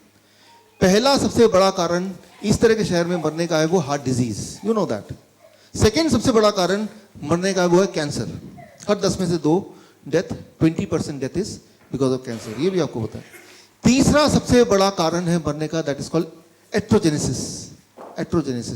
एट्रोजेनेसिस कॉजेज। अब एट्रोजेनेसिस कॉजेज क्या है? एट्रोजेनेसिस का हिंदी में मतलब है डॉक्टर या मेडिसिन की वजह से death. That is about, according to journal of American medical association, 15%। World average, India का एवरेज क्या है वो पता नहीं, लेकिन वर्ल्ड एवरेज है मेट्रो सिटीज के 15%। यानी कि 100 लोग अगर गए इलाज कराने, तो वो 15 लोग जिंदा रहते अगर वो जाते नहीं तो। लेकिन फिर भी जाते हैं। क्यों? क्योंकि जाते आए हैं।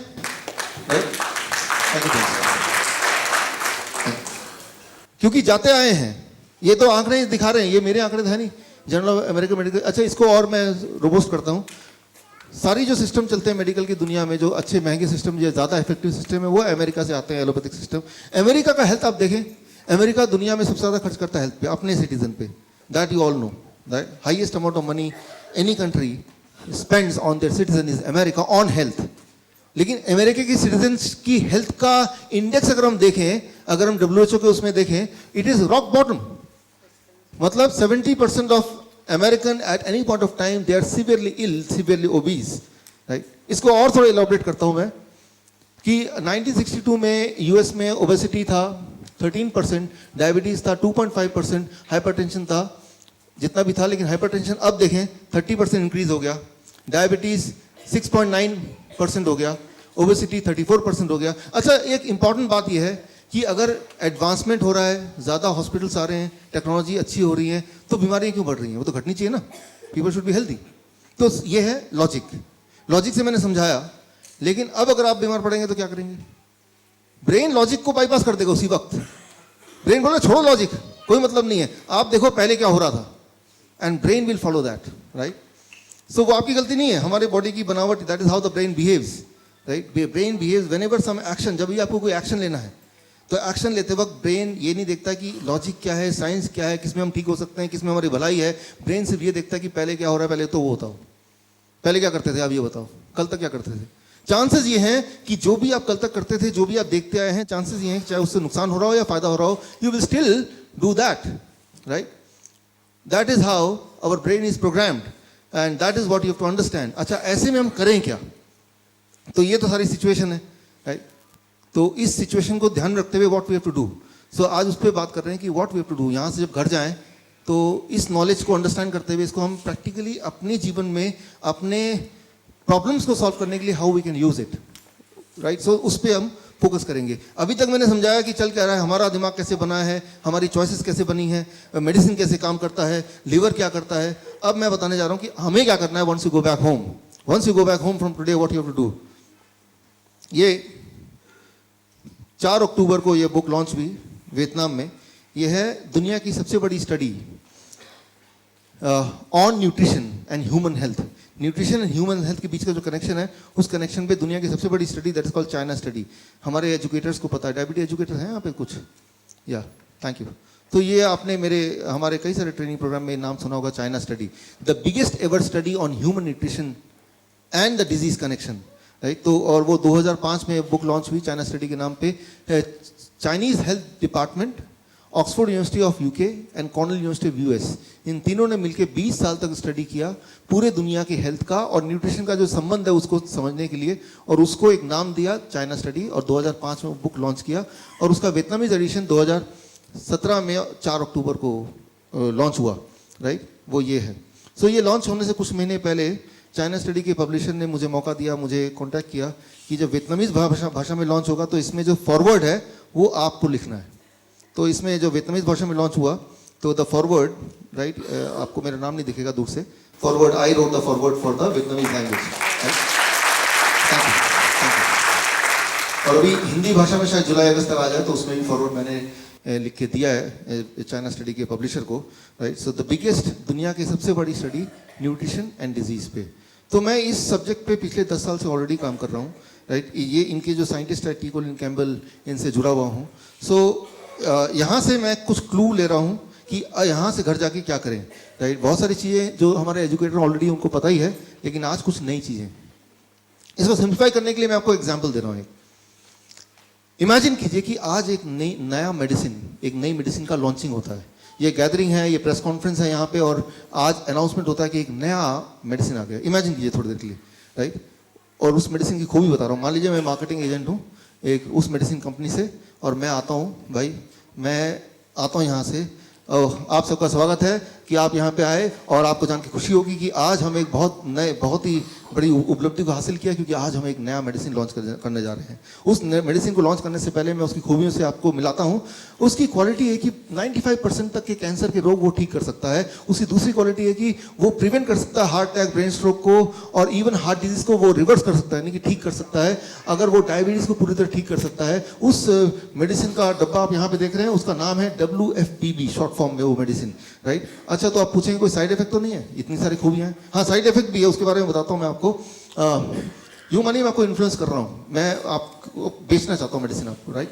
तो पहला साइड इफेक्ट है कि वो वेट अगर किसी का ज़्यादा है तो कम हो जाएगा, कम है वेट, किसी का ऑलरेडी बहुत पतला है तो वो मोटा होने लगेगा, पहला साइड इफेक्ट। दूसरा साइड इफेक्ट है कि अगर वो मेडिसिन खाते हुए किसी को माइग्रेन पहले से था, एक्ने था, इंटेस्टाइनल डिसऑर्डर था, जुकाम वगैरह लगता था, तो वो भी अपने आप ठीक हो जाएगा। उस मेडिसिन का एक और साइड इफेक्ट है कि एनर्जी लेवल पूरे दिन बहुत स्ट्रांग रहेगी। और एक और है कि अगर किसी को इरेक्टाइल डिस्फंक्शन की प्रॉब्लम थी तो इस मेडिसिन का साइड इफेक्ट है कि वो भी ठीक हो जाएगा। तो ये तो रहे side effect.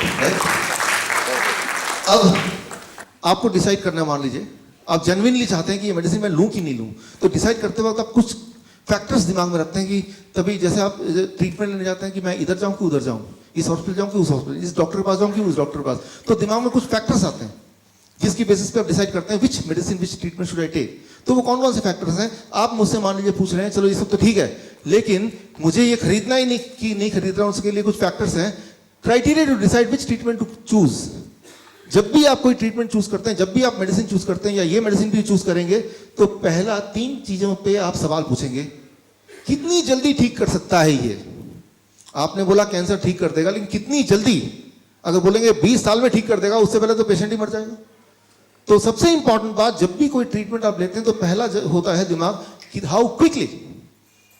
Nobody would like to stay sick for long period, कि कुछ भी हो जाए जल्दी से जल्दी, पहला। नंबर 2 सवाल होता है कितने सारे हेल्थ प्रॉब्लम को एक साथ वो एड्रेस कर सकता है। अभी क्या होता है, एक इंसान 20 गोलियां, 25 गोलियां, 30 गोलियां, 40 गोलियां, अनलिमिटेड गोलियां खाता रहता है, लेकिन एक दवाई ऐसा कि कितनी सारी प्रॉब्लम को एक साथ ठीक कर सकता है, ये भी एक इंपॉर्टेंट बात है। जितनी ज्यादा प्रॉब्लम को एक साथ ठीक करेगा, उतना ज्यादा चांसेस है कि आप उसको खरीद लें। तीसरा बात, how much will the health improve. एक तो है कि टेम्पररी रिलीफ मिलेगा या परमानेंटली वो क्योर होगा। तो ये 3 एक मेजर बातें हैं जिस पे आप डिसाइड करेंगे कि भाई वो मेडिसिन लेना है कि नहीं लेना है, राइट। तो सबसे पहले हाउ क्विकली इट वर्क्स, कितना जल्दी वो ठीक करेगा, इस पे बात करते हैं इन कंपैरिजन टू बाकी अवेलेबल दवाइयां, है ना। तो ये जब गाड़ी खरीदते हैं तो इसकी एवरेज कितनी है? 60। अब सोचते हैं कि बाकी की कितनी है, तभी तो ये डिसाइड करते हैं ज्यादा है कि कम है, तो बाकी को कंपैरिजन। तो मैं इसको एग्जांपल देके साइंटिफिकली एक करता हूं। 2006 में एक दवाई आई थी रेनोलाजीन, और ये दवाई थी, अभी भी है, एंजाइना, हार्ट, दिल के दर्द होगा तो डॉक्टर पास जाएंगे, ये अगर दवाई देंगे तो ये दवाई कोई 6 हफ्ते तक खाएगा तो फिर उसके हार्ट का जो पेन है, जो एंजाइना, वो कम हो जाएगा। और ये सबसे ज्यादा फास्टेस्ट टाइम, मतलब 1.5-2 महीने लगेंगे तब भी, और उसके बाद कम होगा। लेकिन साथ में साइड इफेक्ट भी इसके अपने हैं, हेडेक हो सकता है, कॉन्स्टिपेशन हो सकता है, डिजीनेस, नॉसिया हो सकता है।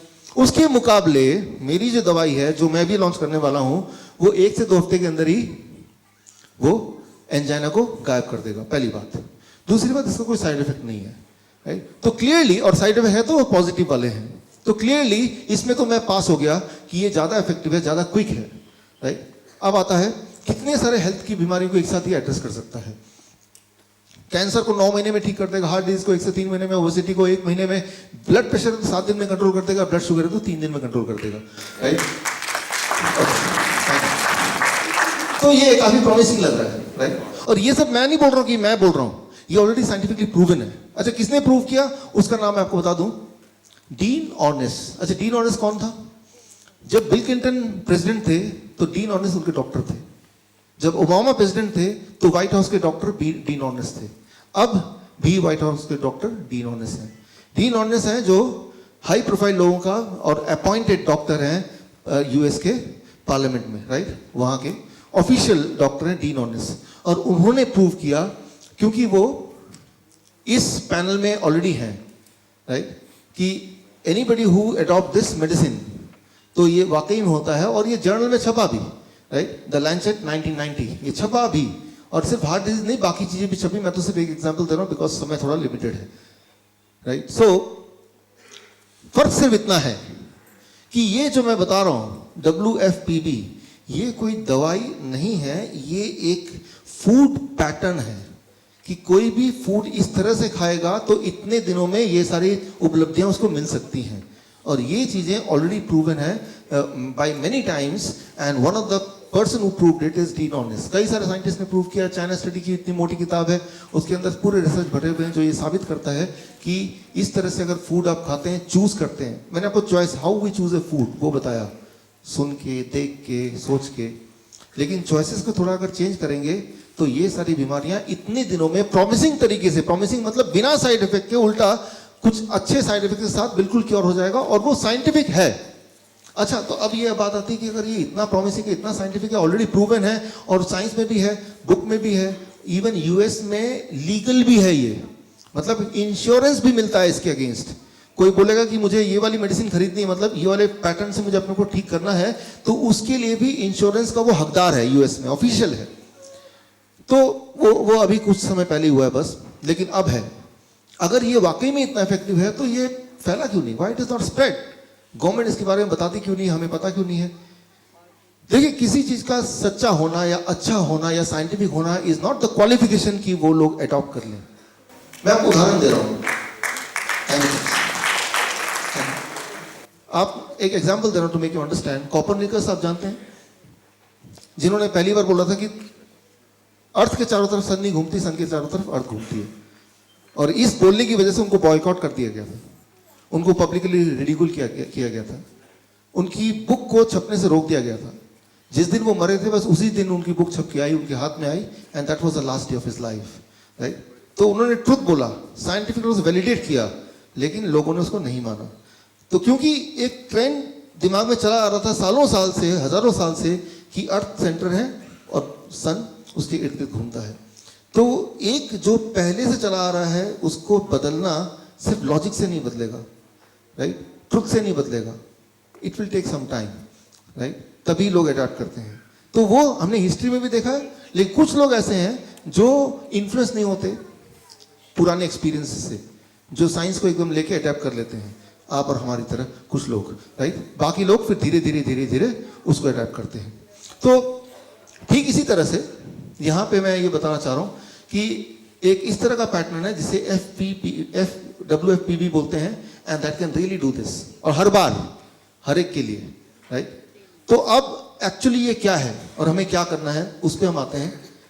It is a nutritional food, the talking food, जिस तरह से टाइगर खाता है कि चूज द फूड इन सच ए वे, वो दाने दाने पे लिखा खाने वाले का नाम, कि बॉडी के जिस ऑर्गन को जिस वाली न्यूट्रिशन की जरूरत होगी वो बॉडी खुद ही लेगा। सिर्फ उस टाइगर की तरह हमें चूज करना राइट फूड, वो चूज करने के पीछे का जो एक लॉजिक है या अंडरस्टैंडिंग है उसको थोड़ा सा मैं आपको समझाना चाहता हूं। अभी क्या अंडरस्टैंडिंग है उसको कैसे थोड़ा सा बदलना है। देखिए, फॉर एग्जाम्पल अभी की अंडरस्टैंडिंग क्या है कि हमें we have to take carrot, इसमें बहुत विटामिन सी होता है। अच्छा, हमें ऑरेंज खाना चाहिए क्योंकि इसमें विटामिन ए होता है, कैरेट में ऑरेंज विटामिन सी होता है। दूध, इसमें बहुत ज़्यादा कैल्शियम होता है। ये है अभी की लॉजिक अंडरस्टैंडिंग। दूध नहीं पिएगा कैल्शियम कहाँ से मिलेगा? ऑरेंज खा लो तो आपको विटामिन सी मिल जाएगा। This is the current logic जिस पे हम अभी की न्यूट्रिशन साइंस चलती है। अभी जो हमने पढ़ा है, सीखा है, डॉक्टर बोलते हैं, न्यूट्रिशनिस्ट बोलते हैं, किताबें बोलती हैं, वो ये है। अब मैं आपसे एक सवाल पूछता हूं,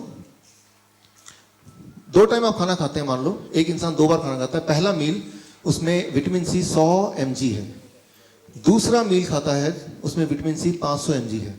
तो 500 mg मुंह में गया, पेट में गया, राइट। या ये ले लेते हैं, एक आदमी, यही आदमी पहला मील खाता है, दूसरा मील खाता है, तो किस वाले में ज्यादा विटामिन सी उसके बॉडी में जाएगा? पहले वाले में, दूसरे वाले में? पहले वाले। पहले में, दूसरे वाले में, राइट। अब देखिए 3-4 आंसर दे रहे हैं, उनमें से कोई ना कोई आंसर ठीक होना ही चाहिए, राइट।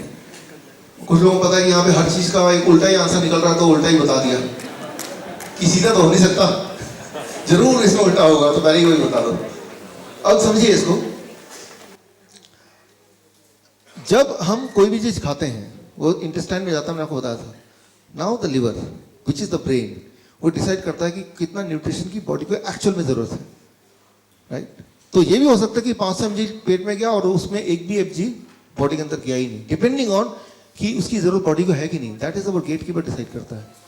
तो ये कोई लॉजिक नहीं कि हमें ज्यादा विटामिन सी लेंगे तो ज्यादा विटामिन सी जाएगा या कम लेंगे तो कम जाएगा। That logic does not work the way we expect. इसका साइंटिफिक एविडेंस मैं आपको दूंगा, राइट। फॉर एग्जाम्पल एक ऑरेंज लीजिए, आप एक्सपेरिमेंट कीजिए, उसको लैब में दीजिए, उसमें 53 ग्राम अगर फॉर एग्जाम्पल विटामिन सी निकल रहा है। उसी बैच का एक और ऑरेंज लीजिए, उसको भी लैब में दीजिए, उसमें आप देखेंगे 10 गुना ज्यादा भी ऑरेंज विटामिन सी निकल सकता है। मतलब ये सोच कि इसमें इतना विटामिन सी होगा, उसमें उतना कैल्शियम होगा, ये एक रैंडम सोच है। सेम बैच में सेम 2 फलों में 10 गुना भी वेरिएशन हो सकता है।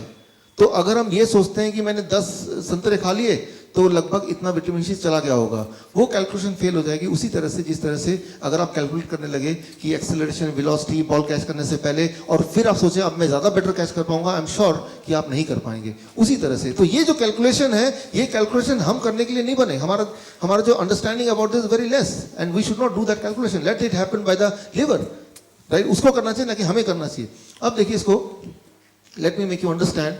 जैसे मैंने आपको बताया कि फूड आता है, जब कोई चीज खाते हैं तो कितना उसमें डाइजेस्ट होगा, कितना बॉडी उसको एब्जॉर्ब करेगी, उसमें से भी कितना बॉडी ट्रांसपोर्ट करेगी, उसमें से भी ऑर्गन डिस्ट्रीब्यूशन कितना होगा, और फिर बायोकेमिकल कितने न्यूट्रिएंट जो एक्चुअली काम करेंगे, और कितना बॉडी में स्टोर होगा और कितना बॉडी में रिलीज करेगा।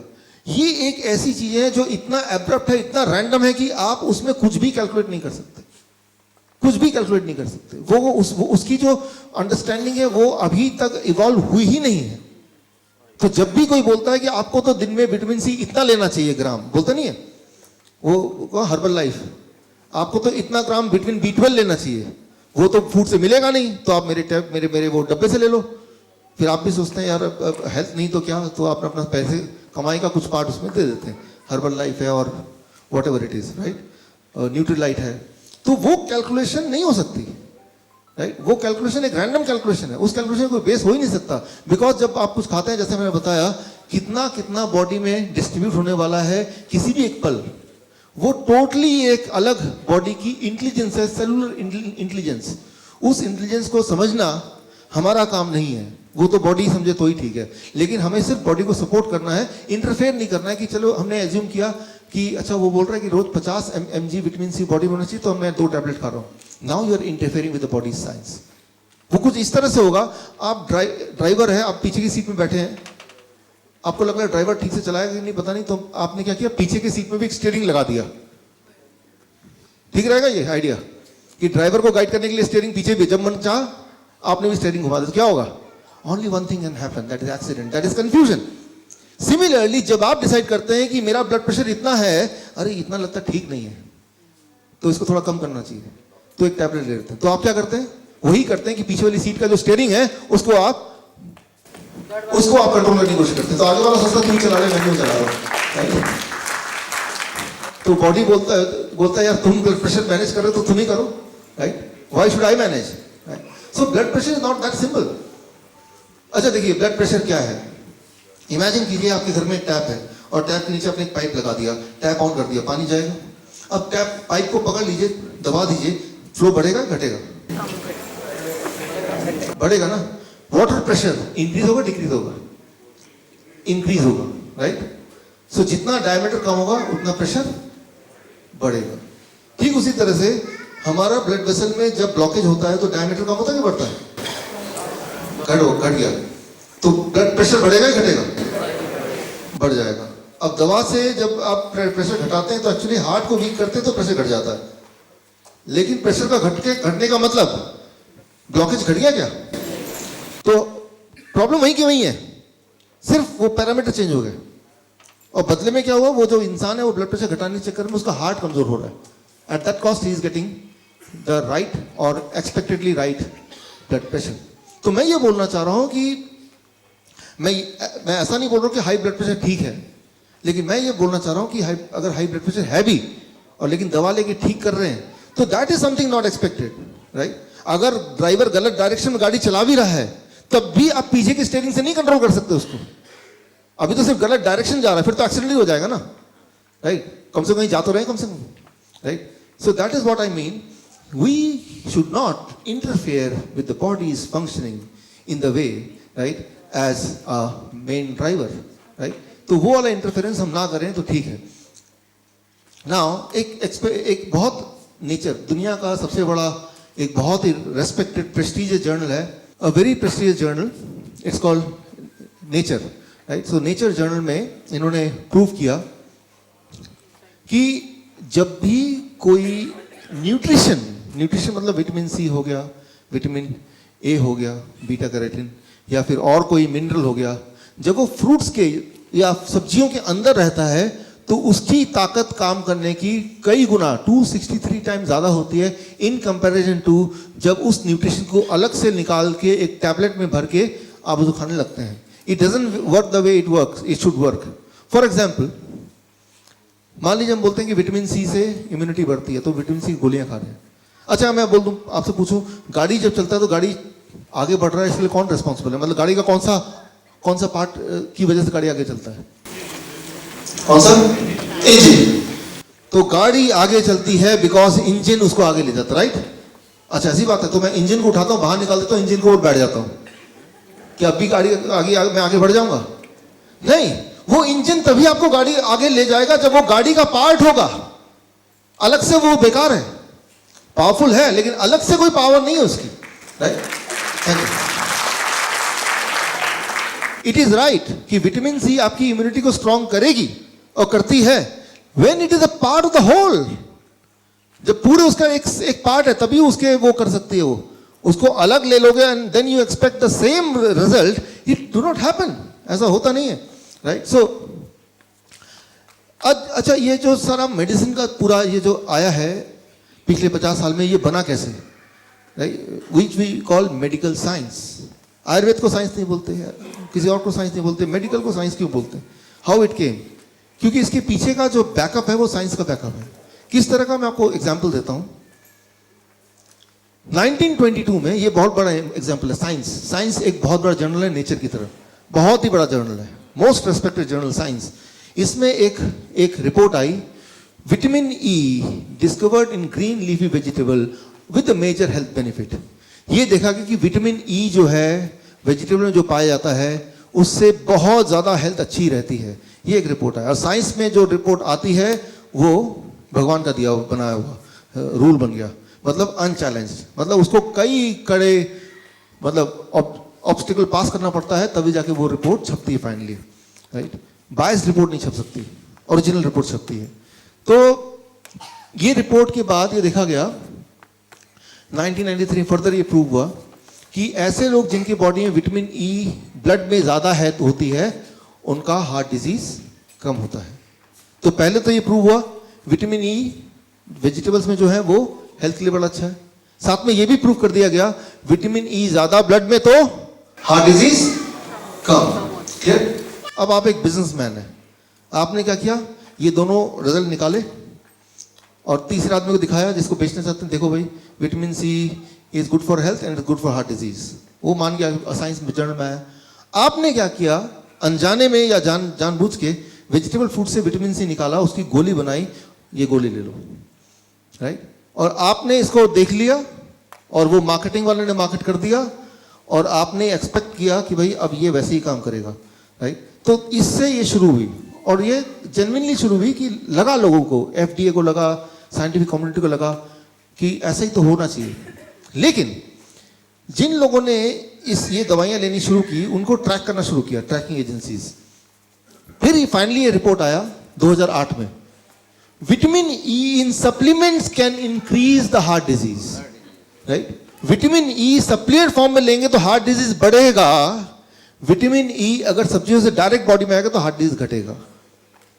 राइट? अंडरस्टैंड? सेम न्यूट्रिएंट है but two opposite action depending on how you are taking it. क्या ले रहे हैं ये इंपॉर्टेंट नहीं है, कैसे ले रहे हैं that plays an important major role.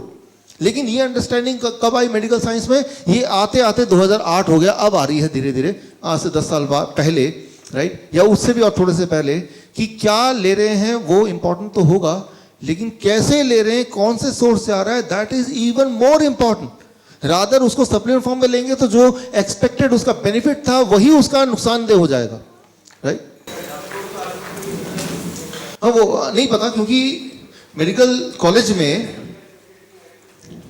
नहीं, मेडिकल कॉलेज में जो न्यूट्रिशन सब्जेक्ट होता है 7 साल में वो 7 घंटे का होता है, 7 आवर्स, उसी में सारा न्यूट्रिशन साइंस होता है।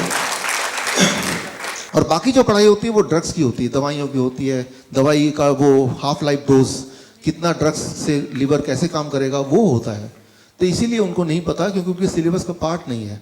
तो they are not the right person to talk about nutrition. Nutrition एक अलग फील्ड है, medical doctors are different field, they are made to injection देना, दवाई देना, सर्जरी करना, ये उनका काम है, राइट।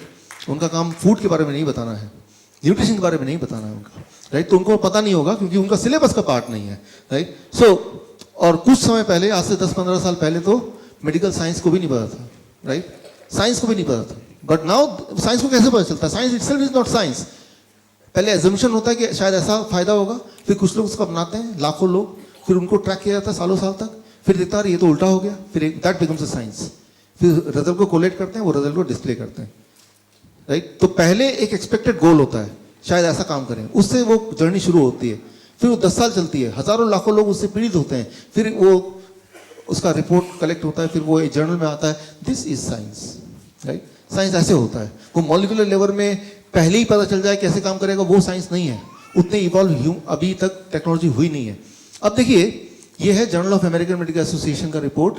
और similarly vitamin E supplement leads to higher cancer episode. Vitamin E vegetable से आएगा तो कैंसर कम करेगा, लेकिन अगर वही सप्लीमेंट फॉर्म में आएगा तो कैंसर बढ़ाएगा, राइट। सो जितने सारे विटामिन के ऊपर ट्रायल्स हुए, वो सारे ट्रायल्स को मिला दें, एक रिपोर्ट निकालें, तो उसे बोलते हैं मेटा एनालिसिस। और उसमें भी सेम ही बात की जा रही है कि अगर कोई सप्लीमेंट फॉर्म में कोई चीज़ आप लेंगे तो वो हार्ट की डिजीज को बढ़ाता है, लेकिन कोई नेचुरल फॉर्म में अगर आता है तो हार्ट की डिजीज को घटाता है। तो ये रिपोर्ट भर रिपोर्ट है, और ऐसे कई के रिपोर्ट्स हैं। मैं सारे रिपोर्ट अभी दिखा नहीं सकता, लेकिन जो हमारे डायबिटीज एजुकेटर्स हैं, जब यहाँ से जाएंगे आप लोग, जो डायबिटीज, आपको एक कार्ड मिलेगा विच इज कॉल्ड CME कार्ड। उस कार्ड के थ्रू आप इसके और डिटेल रिपोर्ट एक्सेस करना चाहते हैं तो वो एक्सेस कर सकते हैं, those who are diabetes educators, right. So एक और एग्जाम्पल देता हूँ, one last example. Beta carotene from fruits and vegetable blocks the cancer growth. Beta carotene अगर फ्रूट एंड वेजिटेबल से बॉडी में जाता है तो वो कैंसर की ग्रोथ को वहीं रोक देता है, 1981, राइट। तो लेकिन इसका मतलब ये नहीं कि बीटा कैरोटीन अगर सप्लीमेंट फॉर्म में लेंगे तो सेम इफेक्ट आएगा, बल्कि इफेक्ट उल्टा हो गया। अगर वो सप्लीमेंट फॉर्म में आएगा तो it increases the death because of cancer by 46%। So the conclusion is, कोई भी चीज जब ले रहे हैं, वही वाला न्यूट्रिएंट अगर नेचुरल फॉर्म में है तो एक अलग ढंग से काम करता है, और वो न्यूट्रिएंट अगर नेचुरल फॉर्म से हटा के अगर वैसे लेने लगते हैं तो वो टोटली उसके उल्टी डायरेक्शन में काम करता है, उल्टे डायरेक्शन में। ऐसा नहीं कि उससे कुछ फायदा नहीं हो रहा है, फायदा तो नहीं हो रहा है, लेकिन उल्टा नुकसान हो रहा है, और वो बहुत ही जबरदस्त नुकसान हो रहा है, राइट। सो तो ऐसे बहुत सारे एग्जाम्पल्स हैं। इसको कंक्लूड करते हैं इस बात को। मान लीजिए एक एप्पल लेते हैं, उसको लैब में डालते हैं, तो एप्पल के अंदर जो न्यूट्रिएंट है वो ये सारे लिस्ट किया हुआ है मैंने, करीब 100 से ज़्यादा न्यूट्रिएंट है। In apple there are about 100 nutrient. तो वो 100 न्यूट्रिएंट जब टुगेदर होते हैं आपस में, राइट, तो जाके वो न्यूट्रिएंट आपको वो वाले लाभ देते हैं जो लाभ की आप उम्मीद करते हैं। लेकिन उसके बीच में से अगर विटामिन बी निकाल दिया, एक टैबलेट बना दिया, विटामिन सी निकाल दिया, एक और टैबलेट बना दिया, अब क्या है कि वो ठीक उसी तरह से होगा कि आपको लगता है कि गाड़ी में सोफे में बैठते हैं, गाड़ी का सोफा निकाल दिया, स्टेट निकाल दिया, then again expecting the same result, वो रिजल्ट नहीं आएगा, राइट। इनफैक्ट जब आप एक सेब खाते हैं तो सेब खाने के बाद बॉडी में जितने सारे केमिकल रिएक्शंस होते हैं, वो सारे रिएक्शंस को अगर आप चार्ट में बनाएंगे, राइट, वो चार्ट का 1% इज दिस, 1%,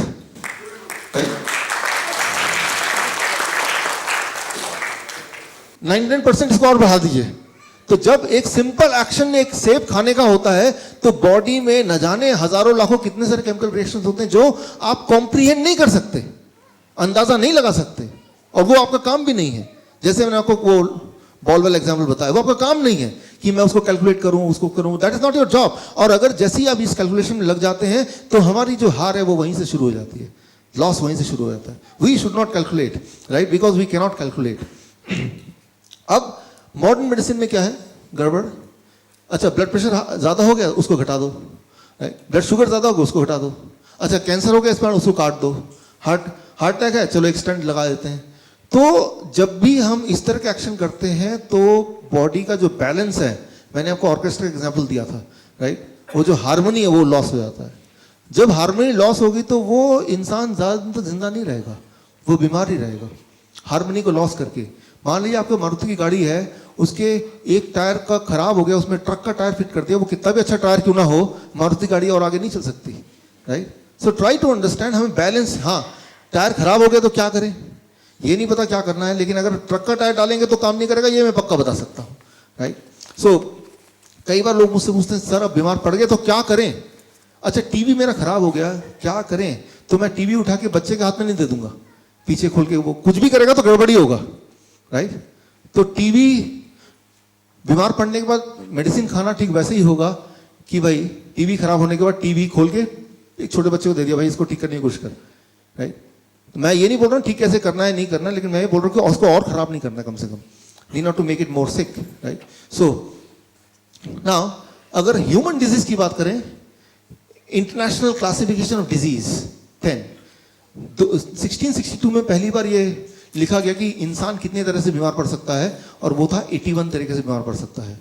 और उसका जो लेटेस्ट एडिशन है दैट इज कॉल्ड ICD-10, अब वो फिगर आ गया 81 से 8000। इंसान आज की तारीख में 8000 तरीके से बीमार पड़ सकता है, 8000। लेकिन मैंने आपको शुरू में बता दिया, इंसान एक्चुअली एक ही तरीके से बीमार पड़ता है मोस्ट ऑफ द टाइम, कि वो चिपचिपा हो जाता है ब्लड वेसल, देन इन्फ्लेमेशन होती है वहाँ पे, देन वहाँ ब्लॉकेज बनते हैं, और ब्लॉकेज जहाँ भी बना, जिस भी ऑर्गन में बना, वो ऑर्गन काम नहीं करेगा तो उसी का एक नाम दे देते हैं, right. Arthritis, gastritis, pancreatitis, otitis. Itis देख रहे हैं आप, आइटिस सुन रहे हैं, आइटिस का मतलब वहाँ पे घाव, उस ऑर्गन में घाव, राइट। तो बीमारी एक ही है, उसके नाम बढ़ते गए, अब 8000 हो गए, और हर बीमारी के 10-10 दवाइयाँ हैं, 80,000 different kind of medicine at least. So और उसके हज़ारों ब्रांड्स हैं, उसके हज़ारों डोजेज हैं, राइट, उसके हज़ारों कॉम्पोजिशंस हैं, कॉम्बिनेशंस हैं। So that is how the human disease वो बढ़ता ही जा रहा है, बढ़ता ही जा रहा है, राइट। सो नाउ यहाँ पे कंक्लूजन ये करें कि तो करना क्या है। मेडिकल मॉडर्न मेडिसिन जो सिम्टम बेस्ड है वो कॉस्ट बेस्ड नहीं। सिम्टम क्या होता है, कॉज क्या होता है, मैं इसको समझाता हूँ, इस पर फोकस करेंगे तो will reach to the solution. मान लीजिए यहाँ से आप घर जाते हैं, घर जाके देखते हैं, घर जैसे ही एंटर करते हैं, लॉक खोलते हैं, दरवाजा के अंदर जाते हैं, कितनी बदबू आ रही है, पता नहीं बदबू आ रही है, लगता है चूहे मरने की बदबू आ रही है, राइट, रहा नहीं जा रहा बिल्कुल। अब आप जाते हैं दोस्त के पास, किसी डॉक्टर के पास, किसी वैसे तो कोई वेल विशर के पास, घर में नहा नहीं जा रहा, बहुत बदबू आ रही है, वो बोलेगा अच्छा ये परफ्यूम लो, 2 दिन बाद 2 बार छिड़क लेना। 2 बार छिड़कते हैं, बदबू गायब, खुशबू आ रही है, लेकिन उसकी जो इफेक्ट है कम हो गया। वो जो चूहा जो मरा पड़ा था कोने में, वो जैसे जैसे समय बढ़ रहा है वो बदबू कम हुई, घटेगी बढ़ेगी, बढ़ेगी ना, राइट।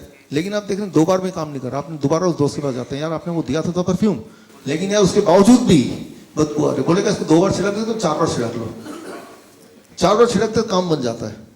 लेकिन कुछ समय तक, क्योंकि अभी सड़ रहा है वो, थोड़ा और सड़ेगा, राइट, फिर बोलेगा मैं ये इंपोर्टेड परफ्यूम लाया हूँ, अब इसको ट्राई करो, राइट। तो लेकिन अगर मैं पूछूं सीधे सीधे कि सोल्यूशन क्या है इसमें, व्हाट इज द सोल्यूशन, अरे भाई वो चूहा ढूंढो, जहां भी उठा के फेंको, प्रॉब्लम इज सॉल्व। तो सिम्टम क्या है, वो जो बदबू है दैट इज सिम्टम। तो सिम्टम को नहीं ठीक करना है, ब्लड प्रेशर बढ़ा हुआ आ रहा है, ठीक नहीं है, तो लेकिन ब्लड प्रेशर बढ़े को नहीं ठीक करना है, वो तो सिम्टम हुआ, राइट। वो हुआ क्यों, स्टोन है, स्टोन को निकाल दिया दोबारा स्टोन हो जाएगा, लेकिन स्टोन हुआ ही क्यों, वो कॉज को ठीक करेंगे तो बॉडी, याद रखिए जिस चीज को बॉडी बना सकती है उस चीज को बॉडी डिसॉल्व भी कर सकती है। अगर बॉडी ब्लॉकेज बना सकती है तो बॉडी ब्लॉकेज डिसॉल्व कर सकती है, बॉडी स्टोन बना सकती है तो बॉडी स्टोन डिसॉल्व कर सकती है, बॉडी अगर किडनी डैमेज होता है तो किडनी रिवाइव हो सकता है। लिवर तो ऐसा है वो छिपकली की पूंछ की तरह, उसको काट के 2 टुकड़े कर देंगे तब भी नया लिवर आ जाएगा। तो बॉडी के पास हीलिंग प्रॉपर्टीज हैं, लेकिन हीलिंग करने के जो टूल्स हैं वो टूल्स आपको देने हैं, लाइक द टाइगर, राइट।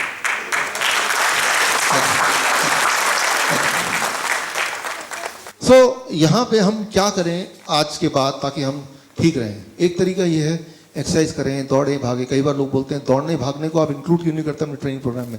दौड़ना भागना इज गुड, मैं भी खुद एक्सरसाइज करता हूँ रोज, और मुझे लगता है एक्सरसाइज करना इज समथिंग वेरी इंपॉर्टेंट। लेकिन exercise itself may not give you the health.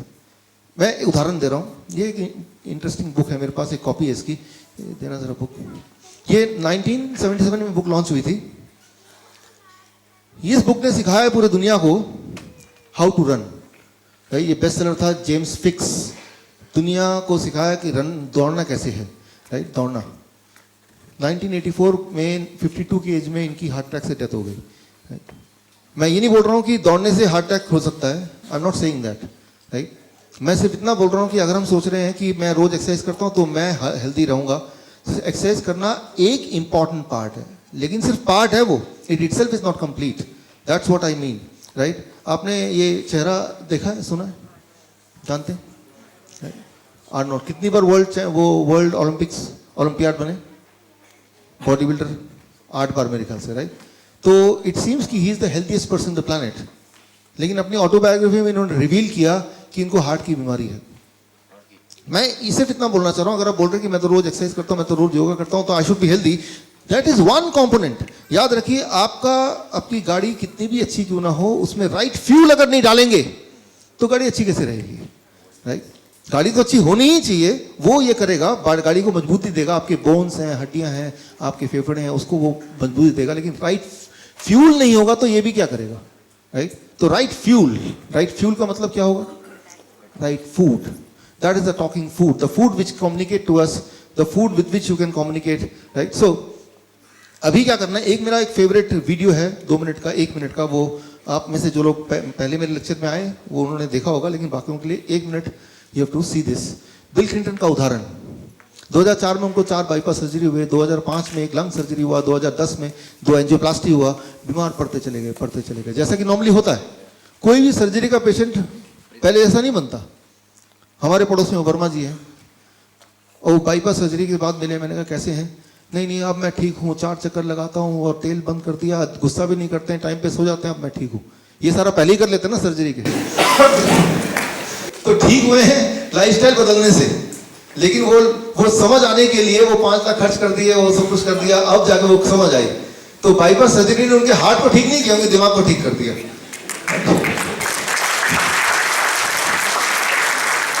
यही सारी बातें पहले बोला कि भैया आप थोड़ा चक्कर लगाओ, थोड़ा गुस्सा कम करो, ठीक टाइम पे सो जाओ, ठीक से खाना खाओ, right. So that is what. So दिमाग को ठीक करना है तो कोई कारण है, so placebo effect, right. So Bill Clinton की हम बात कर रहे थे, 2010 में उनको किसी ने चाइना स्टडी के बारे में बताया, तो बुक, राइट, 2010 में उनको ये बुक मिली, ये तो वियतनामीज एडिशन, इंग्लिश एडिशन मिला। उन्होंने फिर सोचा कि बुक में जो मैंने बताया WF आगे क्या था, PB, कि वो वाला मेडिसिन मुझे लेना है, मतलब वो लाइफस्टाइल लेना है, एंड ही टुक इट, उन्होंने किया, और कुछ दिनों के अंदर उनकी हार्ट की बीमारी गायब हो गई, मोटे से पतले हो गए, दिमाग जो बहुत स्लो चल रहा था वो अब तेजी से चलने लगा, और वो बहुत ज़्यादा एनर्जेटिक हो गए, दवाइयाँ सारी छूट गई। तब 2010, आज 2018 है, तब से लेके अब तक he never fail sick again. और इलेक्ट्रॉनिक मीडिया ने देखा, इंटरनेशनल मीडिया ने देखा कि बीमार एक इंसान था, लेकिन अब वो इतना एनर्जेटिक जितना वो पहले नहीं था जब वो प्रेसिडेंट थे, even more handsome than when he was the president of America. पूछा कि आपके नए हेल्थ का राज क्या है, उन्होंने जो राज खोला, आप देखिए उन्होंने क्या बोला। Did it for a different reason. But, I mean, I wanted to lose a little weight, but I didn't ever dream this would happen. I did it because after I had this stent put in, I realized that even though it happens quite often that after you have bypasses, you lose the veins because they're thinner and weaker than arteries. The truth is that it clogged up, which means that the cholesterol was still causing buildup in my vein that was part of my bypass. And thank God I could take the stents. I don't want it to happen again. So I did all this research and I saw that 82% of the people since 1986 who have gone on a plant-based, no dairy, no meat of any kind, no chicken and turkey. I eat very little fish. Once in a while I'll have a little fish, not often. If you can do it, 82% of the people who've done that have begun to heal themselves. Their arterial blockage cleans up. The calcium deposit around their heart breaks up. This movement has been led by a doctor named Caldwell Esselstyn at the Cleveland Clinic, Dean Ornish in Minoa in California, the doctors Campbell, father and son, who wrote the China study, and a handful of others. But we now have 25 years of evidence. And so I thought, well, since I need to lose a little weight for Chelsea's wedding, I'll become part of this experiment. I'll see if I can be one of those that can have a self-clearing mechanism. We'll see. I hope you're healthy for many years and get to see grandchildren for many years. Me to too. come. That's really the big deal. You know, Hillary and I, we're happy. We love our son-in-law and we admire him, and we'd like to be around. If there's grandkids, we want to be there to do our part. Good luck. Thank you. सो अभी आपने सुना, इन्होंने China study का जिक्र किया, China study के author T गोलिन Campbell का जिक्र किया, इन्होंने बताया किस तरह से उन्होंने डाइट चेंज किया और उसके बाद किस तरह से वो हेल्दी रहे, राइट।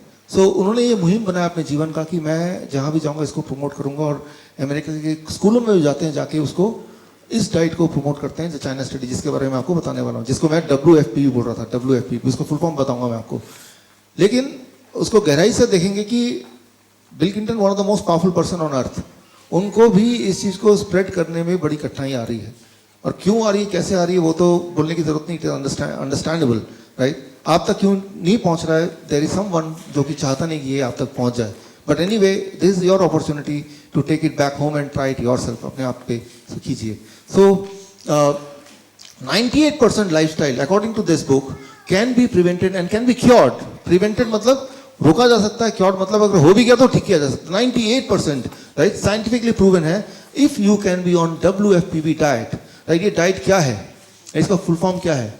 WFPB मतलब whole food plant based diet, इसी नाम से इस बुक में जाना जाता है, इस तरह के खाने को whole food plant based diet. Food coming from plant to be eaten without changing the form. Simple form में ऐसा खाना जो पौधों से, पत्तों से आता हो, प्लांट से आता हो, और उसके फॉर्म को अगर ना चेंज करके उसी रूप में खाया जाए तो उसे बोलते हैं WFPB। दैट्स हाउ, इनके जो ऑथर ने इसका नाम दिया, दैट इज हाउ। तो इसमें करना क्या है, वो तो इतनी मोटी बुक है, इसको समझेंगे नहीं, मैंने सिंपल आपके लिए बना दिया है एक, I call it the food calendar. तो जब यहाँ से आप जाएंगे बाहर ट्रेनिंग खत्म होने के बाद, तो you can take this food calendar with you, और क्या करना है, कैसे करना है, खुद के लिए कैसे करना है, दूसरे के लिए कैसे करना है, वो किस तरह से आपको वो चार्ट बनाना है अपने लिए, वो इसमें डिज़ाइन कर दिया है। इसको मैं आपको एक्सप्लेन कर देता हूँ थोड़ा सा। देखिए यहाँ आप देखिए नीले कलर का निशान है, it's called the blue zone. Blue zone, दुनिया में कई सारी जगह ऐसी है जिसको ब्लू जोन के नाम से जाना जाता है। ब्लू जोन एक टर्म आया 2005 में, जब ये किताब लॉन्च हुई तब एक टर्म आया, विकिपीडिया में देखेंगे तो पाएंगे ब्लू जोन। ब्लू जोन उस जगह को बोला जाता है जहाँ पे लोग 100 साल से ज़्यादा जिंदा रहते हैं, उस जगह को बोला जाता है ब्लू जोन। वो कौन सी जगह है? ये सारी जगह आप देख रहे हैं अलग अलग कॉन्टिनेंट्स में, these all are called blue zone, because यहाँ के जो निवासी हैं they live for more than 100 year. Number one, they are never sick, diabetes, heart disease, cancer ये उनमें नहीं होता, और अपने जीवन के आखिरी घड़ी तक वो they are able to work in the same way as any youth works, right. So these are called, they cross the century by dancing। वो हार्ट पे नहीं रहते हैं, वो तब भी बहुत ही ज़्यादा एक्टिव रहते हैं, और ये पूरी लिस्ट है ब्लू जोन की। सो 2005 में एक लिस्ट बनाई गई कि ऐसे ऐसे जगह पूरे दुनिया में जहाँ पे लोग 100 साल ज़्यादा जिंदा रहते हैं और हेल्दी रहते हैं, तो उनको एक नाम दिया गया ब्लू जोन।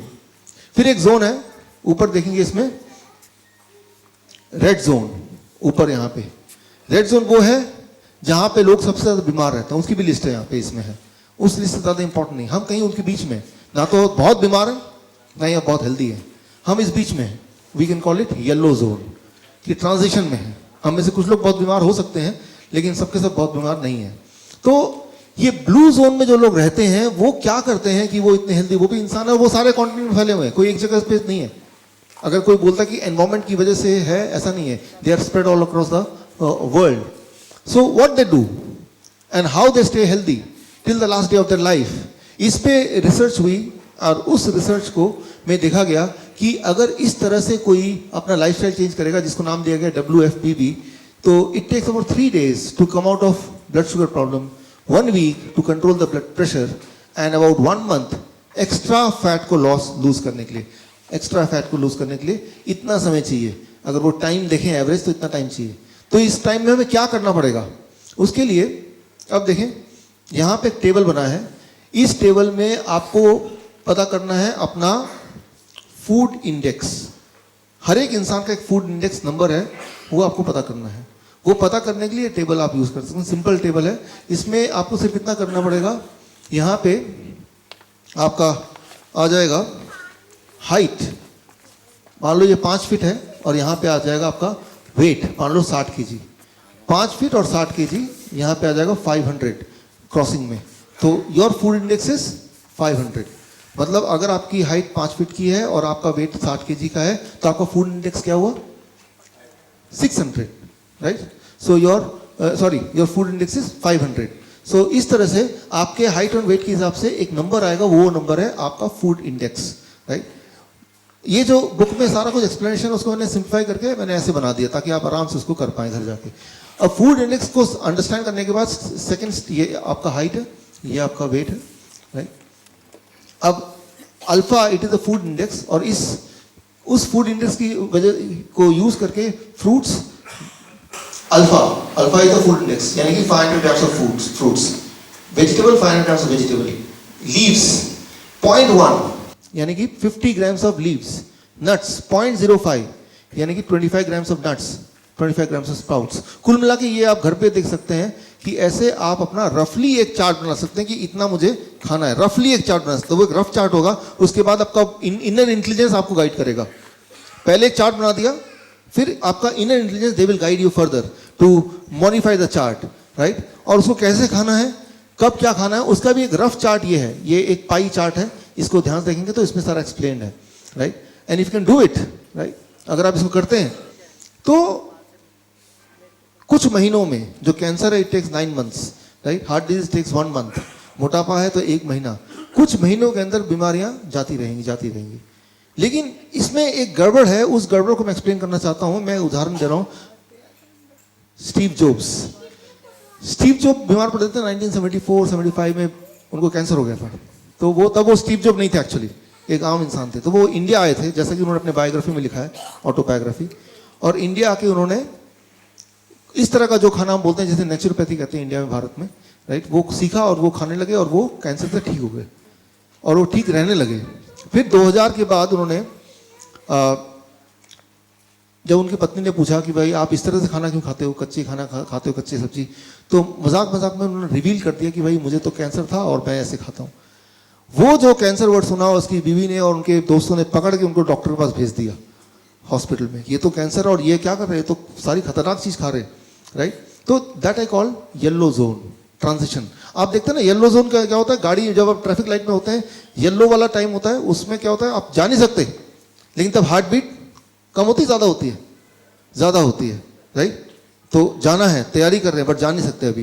तो मैंने देखा, जो diabetes educator they will relate to it, कि जैसे ही आप इस डाइट पे आते हैं, जो पेशेंट आता है, तो वो येलो जोन में आता है, तब आसपास वाले जो है इन्फ्लुएंस करते हैं, अरे ये क्या कर रहे हो, राइट? आप जाके करेंगे तो बोलेंगे आपके घर वाले जो हैं, आप तो वो हेल्थ की ट्रेनिंग में गए, आप अपना हेल्थ ठीक करना, आप तो दिमाग खराब करके आ गए, राइट? ये क्या कर रहे हो, व्हाट इज दिस? आपने दूध पीने छोड़ दिया इसके हिसाब से, राइट? डेयरी प्रोडक्ट छोड़ दिया, ये दवाई भी छोड़ दी। So this called yellow zone, मतलब वो डर वाला टाइम। उस टाइम में आपका बिहेवियर क्या होगा, आपका बिहेवियर एक्सपेक्टेडली क्या होगा, वो ये होगा कि पास्ट में मैं क्या करता था। तो क्या करेंगे आप, छोड़ छाड़ के ब्रेन बोलेगा यार तुम चुपचाप उसी रास्ते पे चलो जैसे चलते आए हो, तो रिजल्ट भी वही वाला आने वाला है जो आया करता था, that you know well, right? If you don't do new action you can not get the new result, right? फिर कुछ दिन बाद मिलते हैं, डॉक्टर साहब मैंने आपका वो सेमिनार अटेंड किया था, मैं तो अभी भी वैसे ही हूँ, लेकिन एक्शन थोड़ा चेंज, वैसे सेमिनार तो अटेंड किया था आपने, right? So you have to change your action also, you have to bold enough. मैं आपको एक उदाहरण से समझाता हूँ इस चीज को। देखिए, मान लीजिए ये एक वुडन लॉग है, लकड़ी का टुकड़ा है, चलना है, 2 फीट चौड़ाई है, 10 फीट लंबाई है, इसके ऊपर चलना है, चल पाएंगे आप? ऑफ कोर्स चल पाएंगे। लेकिन इसमें 2 स्टूल के बीच में रख दूं, क्या आप तब भी चल पाएंगे? आप बोलेंगे हाँ चल लेंगे भाई। अगर मैं 2 बिल्डिंग के बीच में रख दूं सेम चीज को,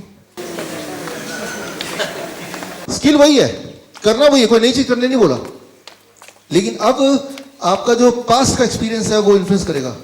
पता नहीं क्या होगा, गिर गया तो क्या होगा, हड्डियां टूटेंगी, कितने टुकड़े हो जाएंगे मेरे, मैं मर जाऊंगा, मेरे तो बच्चे भी हैं, हजारों चीज, that is called the past experience, you are influenced by the past experience. तो आप बोलेंगे शायद नहीं चल पाएंगे, है ना? अच्छा, मैं एक और सिचुएशन देता हूं कि आपकी आंखों में पट्टी है, एक हेलीकॉप्टर आपको उठाता है, पूरे शहर का चक्कर लगा के आपको वहां पे ड्रॉप कर देता है, आपको ये नहीं बताया जाता कि आपको जमीन पे है कि हवा में, आपको बस एक आवाज सुनाई देती पीछे से, सब ठीक है आगे बढ़ो, चल पाएंगे? और जब आधे तक पहुंचे फिर बोला अपनी पट्टी उठा लो। अब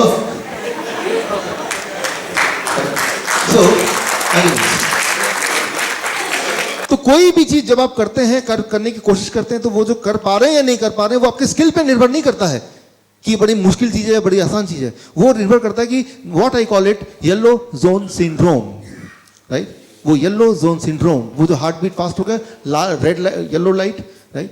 तो जब हम को इस डाइट, जो भी डाइट अभी आपकी है उसको चेंज करके, जो भी आप मेडिसिन ले रहे हैं उसको चेंज करके जब सोचते हैं चलो ये करके देखते हैं, उस दौरान आपके आसपास के लोग हैं वो उठा के आपको धक्का देते हैं येलो जोन सिंड्रोम में, और चांसेस ये हैं कि यू सकम टू इट, और आप सोचते हैं छोड़ो यार कौन पंगे ले, जो चल रहा था चलने दो, राइट? तो आपको बस उस येलो जोन को पार करना है, येलो जोन सिंड्रोम। इसीलिए हमारे पूरे भारत में करीब 750-800 diabetes educator, we call them diabetes educator, और अब भी काफ़ी सारे आप में से हैं। एक बार फिर हाथ को उठ खड़ा, या थैंक यू। तो उस वक्त येलो जोन से आप भागे ना, इसलिए मेरी तरह ऐसे बहुत सारे डायबिटीज एजुकेटर हैं जो अपने अपने प्रोफेशन में हैं, बहुत अच्छा काम कर रहे हैं, लेकिन खुद येलो जोन को क्रॉस करके वो इस जोन में आए हैं, ब्लू जोन में, अब चाहते हैं कि बाकी लोग भी आए, राइट? सो वो येलो जोन में से आप वापस, अगर रीडिंग किस दिन देख लिया ब्लड प्रेशर का 140 141/91 हो गया, तो घबरा के दवा लेना शुरू करेंगे कि नहीं? That is yellow zone syndrome. तो बस वहीं पे आपको स्ट्रांग रहना है। मैंने आपको क्लियरली साइंस समझा दिया कि दवा लेंगे तो नंबर घट जाएगा, लेकिन आपका इरादा नंबर घटाने का है या हेल्थ को बढ़ाने का? दोनों एक चीज नहीं है। अक्सर आपने सुना होगा हॉस्पिटल जाइए, कान में वो पेशेंट, वो नर्स डॉक्टर बोल, डॉक्टर साहब वो पेशेंट तो मर गया, लेकिन अच्छी बात यह है कि ब्लड प्रेशर अभी भी, ब्लड शुगर अभी भी नॉर्मल है। तो पेशेंट के रिश्तेदार आए, सारे लोग बैठे, बहुत दुखी हैं, नर्स उनको पहली बार बता रही है, बहुत दुख के साथ बोलना पड़ रहा है, आपका पेशेंट की डेथ हो गई, लेकिन खुशी की बात है कि ब्लड शुगर बिल्कुल नॉर्मल है। तो आपको खुश होना चाहिए ना, क्योंकि आपका मेन मकसद तो ब्लड शुगर को नॉर्मल करने आया था कि आपको हेल्थ को वापस लेने आया था। अगर तो आप चाहते हैं कि हेल्थ को वापस लें तो वो दवा के रास्ते से नहीं है, that you understand very clearly. अगर वो होता तो जो लोग सबसे ज्यादा दवाई ले रहे हैं वो सबसे ज्यादा हेल्थी होनी चाहिए था ना, right? So what I mean to say, वो येलो जोन सिंड्रोम, उससे आपको बाहर निकलना है। क्योंकि जब आप इस तरह के डाइट पे रहेंगे, जो इसमें दिया हुआ है, इसमें क्लियरली मेंशन है क्या करना है, कैसे करना है, तो जब इस तरह के डाइट में रहेंगे तो थोड़े बहुत विड्रॉल सिम्टम, राइट, कि अलग चीज कर रहे हैं तो ब्रेन रिमाइंड करेगा, लोग रिमाइंड करेंगे भाई क्या कर रहे हो, क्या कर रहे हो, क्या कर रहे हो, उसको बाईपास करना है, लगे रहना है थोड़े दिन के लिए। मैं सालों साल नहीं बोल रहा, 15 दिन के लिए, 15 डेज अगर आप स्टिक करके आए तो वो येलो जोन सिंड्रोम से बाहर निकल गए। Now you're blue zone syndrome, you're in a comfort zone, अपने कंफर्ट जोन में आएंगे। तो इसमें क्या करना होता है, इस वाले डाइट में अगर सिंप्लीफाई करें तो फ्रूट्स बहुत सारे, 500 ग्राम से 1 किलो, रॉ वेजिटेबल कच्ची सब्जी 500 ग्राम से 1 किलो, ग्रीन लीफ पत्ते, राइट, करीब 50 ग्राम से 100 ग्राम, राइट, ये सारी चीजें ज्यादा खानी होती हैं। और दूध छोड़ना होता है पूरी तरह से, और अगर दूध ज़्यादा ही आपको पीना है तो हफ्ते में एक बार कभी पी लिया, टेस्ट की वजह से, क्योंकि ब्रेन आपका पीछा कर रहा है, याद दिला रहा है, लेकिन वो दूध किसी भी तरह से आपको नहीं पीना होता है इसमें, राइट? तो that is how you to do it, आपके लिए भी अपने बच्चों के लिए भी। कई बार ऐसा कोई बोलते हैं कि ये बड़ा मुश्किल है, इससे ठीक तो हो जाते हैं, राइट? ये सारा मैं दूध भी छोड़ दिया और अंडे भी छोड़ दिए, वो पकौड़े भी छोड़ दिए, फ्रूट्स एंड वेजिटेबल डाइट में ठीक तो हो गए डॉक्टर साहब, मेरी ब्लड शुगर कम हो गई, मेरी ब्लड प्रेशर भी कम हो गई, मेरा वेट भी कम हो गया और मेरी जीने की इच्छा भी कम हो गई। तो मैं ये नहीं चाहता कि जीने की इच्छा आपकी कम हो जाए, वो ज्यादा ही रहे। तो इसके लिए आपको क्या यूज करना पड़ेगा, वही ब्रेन को ना चालाकी से आपको जीतना पड़ेगा, चालाकी से, गैस्ट्रोफिजिक्स, राइट? मैंने आपको पहले ही बताया, जो टेस्ट जो है वो किसमें है, जीभ में है क्या, देखने में है ना, सुनने में है ना, एक्सपीरियंस में है ना। तो उस जिससे ब्रेन ने हमें काबू में किया, उसी टेक्निक को ब्रेन के लिए हम यूज करते हैं। क्योंकि अगर टेस्ट अगर जीभ से है ही नहीं, वो मैंने बताया अभी, बाकी सेंसेस भी इन्वॉल्व होती हैं, तो बाकी सेंसेस को इन्वॉल्व करके हम इसको कोई भी चीज को टेस्टी बना सकते हैं। इसका मतलब जो चीज आपके लिए उपयोगी है उसी चीज में टेस्ट ढूंढ सकते हैं, इसका मतलब। तो वो कैसे करें, उसके लिए मैं आपको कुछ टिप्स देता हूं, 3 टिप्स अभी देता हूं, right? Tip number 1, social dining, इसे बोलते हैं गैस्ट्रोफिजिज्म, सोशल डाइनिंग। पूरा परिवार अगर एक साथ बैठ के खाएगा और एक तरह का खाना खाएगा तो ज्यादा चांसेस है कि आप इसको कर पाएंगे। तो आप में से वो लोग जो पूरे परिवार मिलके, या कम से कम 2 लोग एक परिवार के मिलके तय करेंगे हमें ये करना, तो उनके सक्सेस होने के चांसेस ज्यादा हैं। कोई एक करेगा तो वो सक्सेस होने के चांसेस बहुत कम है. That is called social dining, right. ये according to gastrophysics, if you can do it in a group, then you can succeed by right have a higher chance of success. तो पहले तो ये कीजिए कि अकेला ना करके 2-4 लोग साथ में. दूसरा, कई लोग मुझे बोलते हैं ये वेजिटेबल है, फ्रूट्स है, ये खाने का मन ही नहीं करता. राइट, मन तो वही करेगा जो सुबह उठते हैं ब्रेड और चाय पीने का मन करेगा, बिकॉज ब्रेन ने वही देखा है. मन कैसे करता है किसी चीज को, उसका एक्सपेरिमेंट कीजिए. मैं आपको एग्जाम्पल देता हूँ कैसे एक्सपेरिमेंट करना है. अब देखिए, घर में कभी आप रखते हैं इसको, ऐसे एक्सपेरिमेंट कीजिए अपने घर में, जिनके घर में छोटे बच्चे हैं, ऐसे रख दीजिए टेबल के ऊपर. छोटा बच्चा को देखेगा एक दिन खोलेगा, खाने की कोशिश करेगा. नॉर्मली हम क्या करते हैं, कोई पुराने से एक बास्केट में उसको फ्रूट्स को ठूस के रख देते हैं कहीं पे भी, राइट. तो याद रखिए, देखने से, डिस्प्ले से, right, the science, the second tip is कि कोई भी चीज को, फ्रूट्स, कोई भी फूड को अगर आप लगातार देखेंगे कुछ समय तक, तो वो देखने से एज इफ की food is talking to you. धीरे धीरे आपका ब्रेन बोलेगा यार ये बड़ा टेस्टी है, बोलेगा ही बोलेगा, राइट. कोई भी चीज जब आप देखेंगे, चाहे वो पहले टेस्टी नहीं था, लेकिन वो डिस्प्ले में रखा हुआ है, आप उसको देख रहे हैं. अब देखते हैं ना वो रेस्टोरेंट कैसे खाना बेचते हैं, राइट. तो केले वाला उस खाने को सजा के नहीं रखता, ठेले में रख देता है, राइट.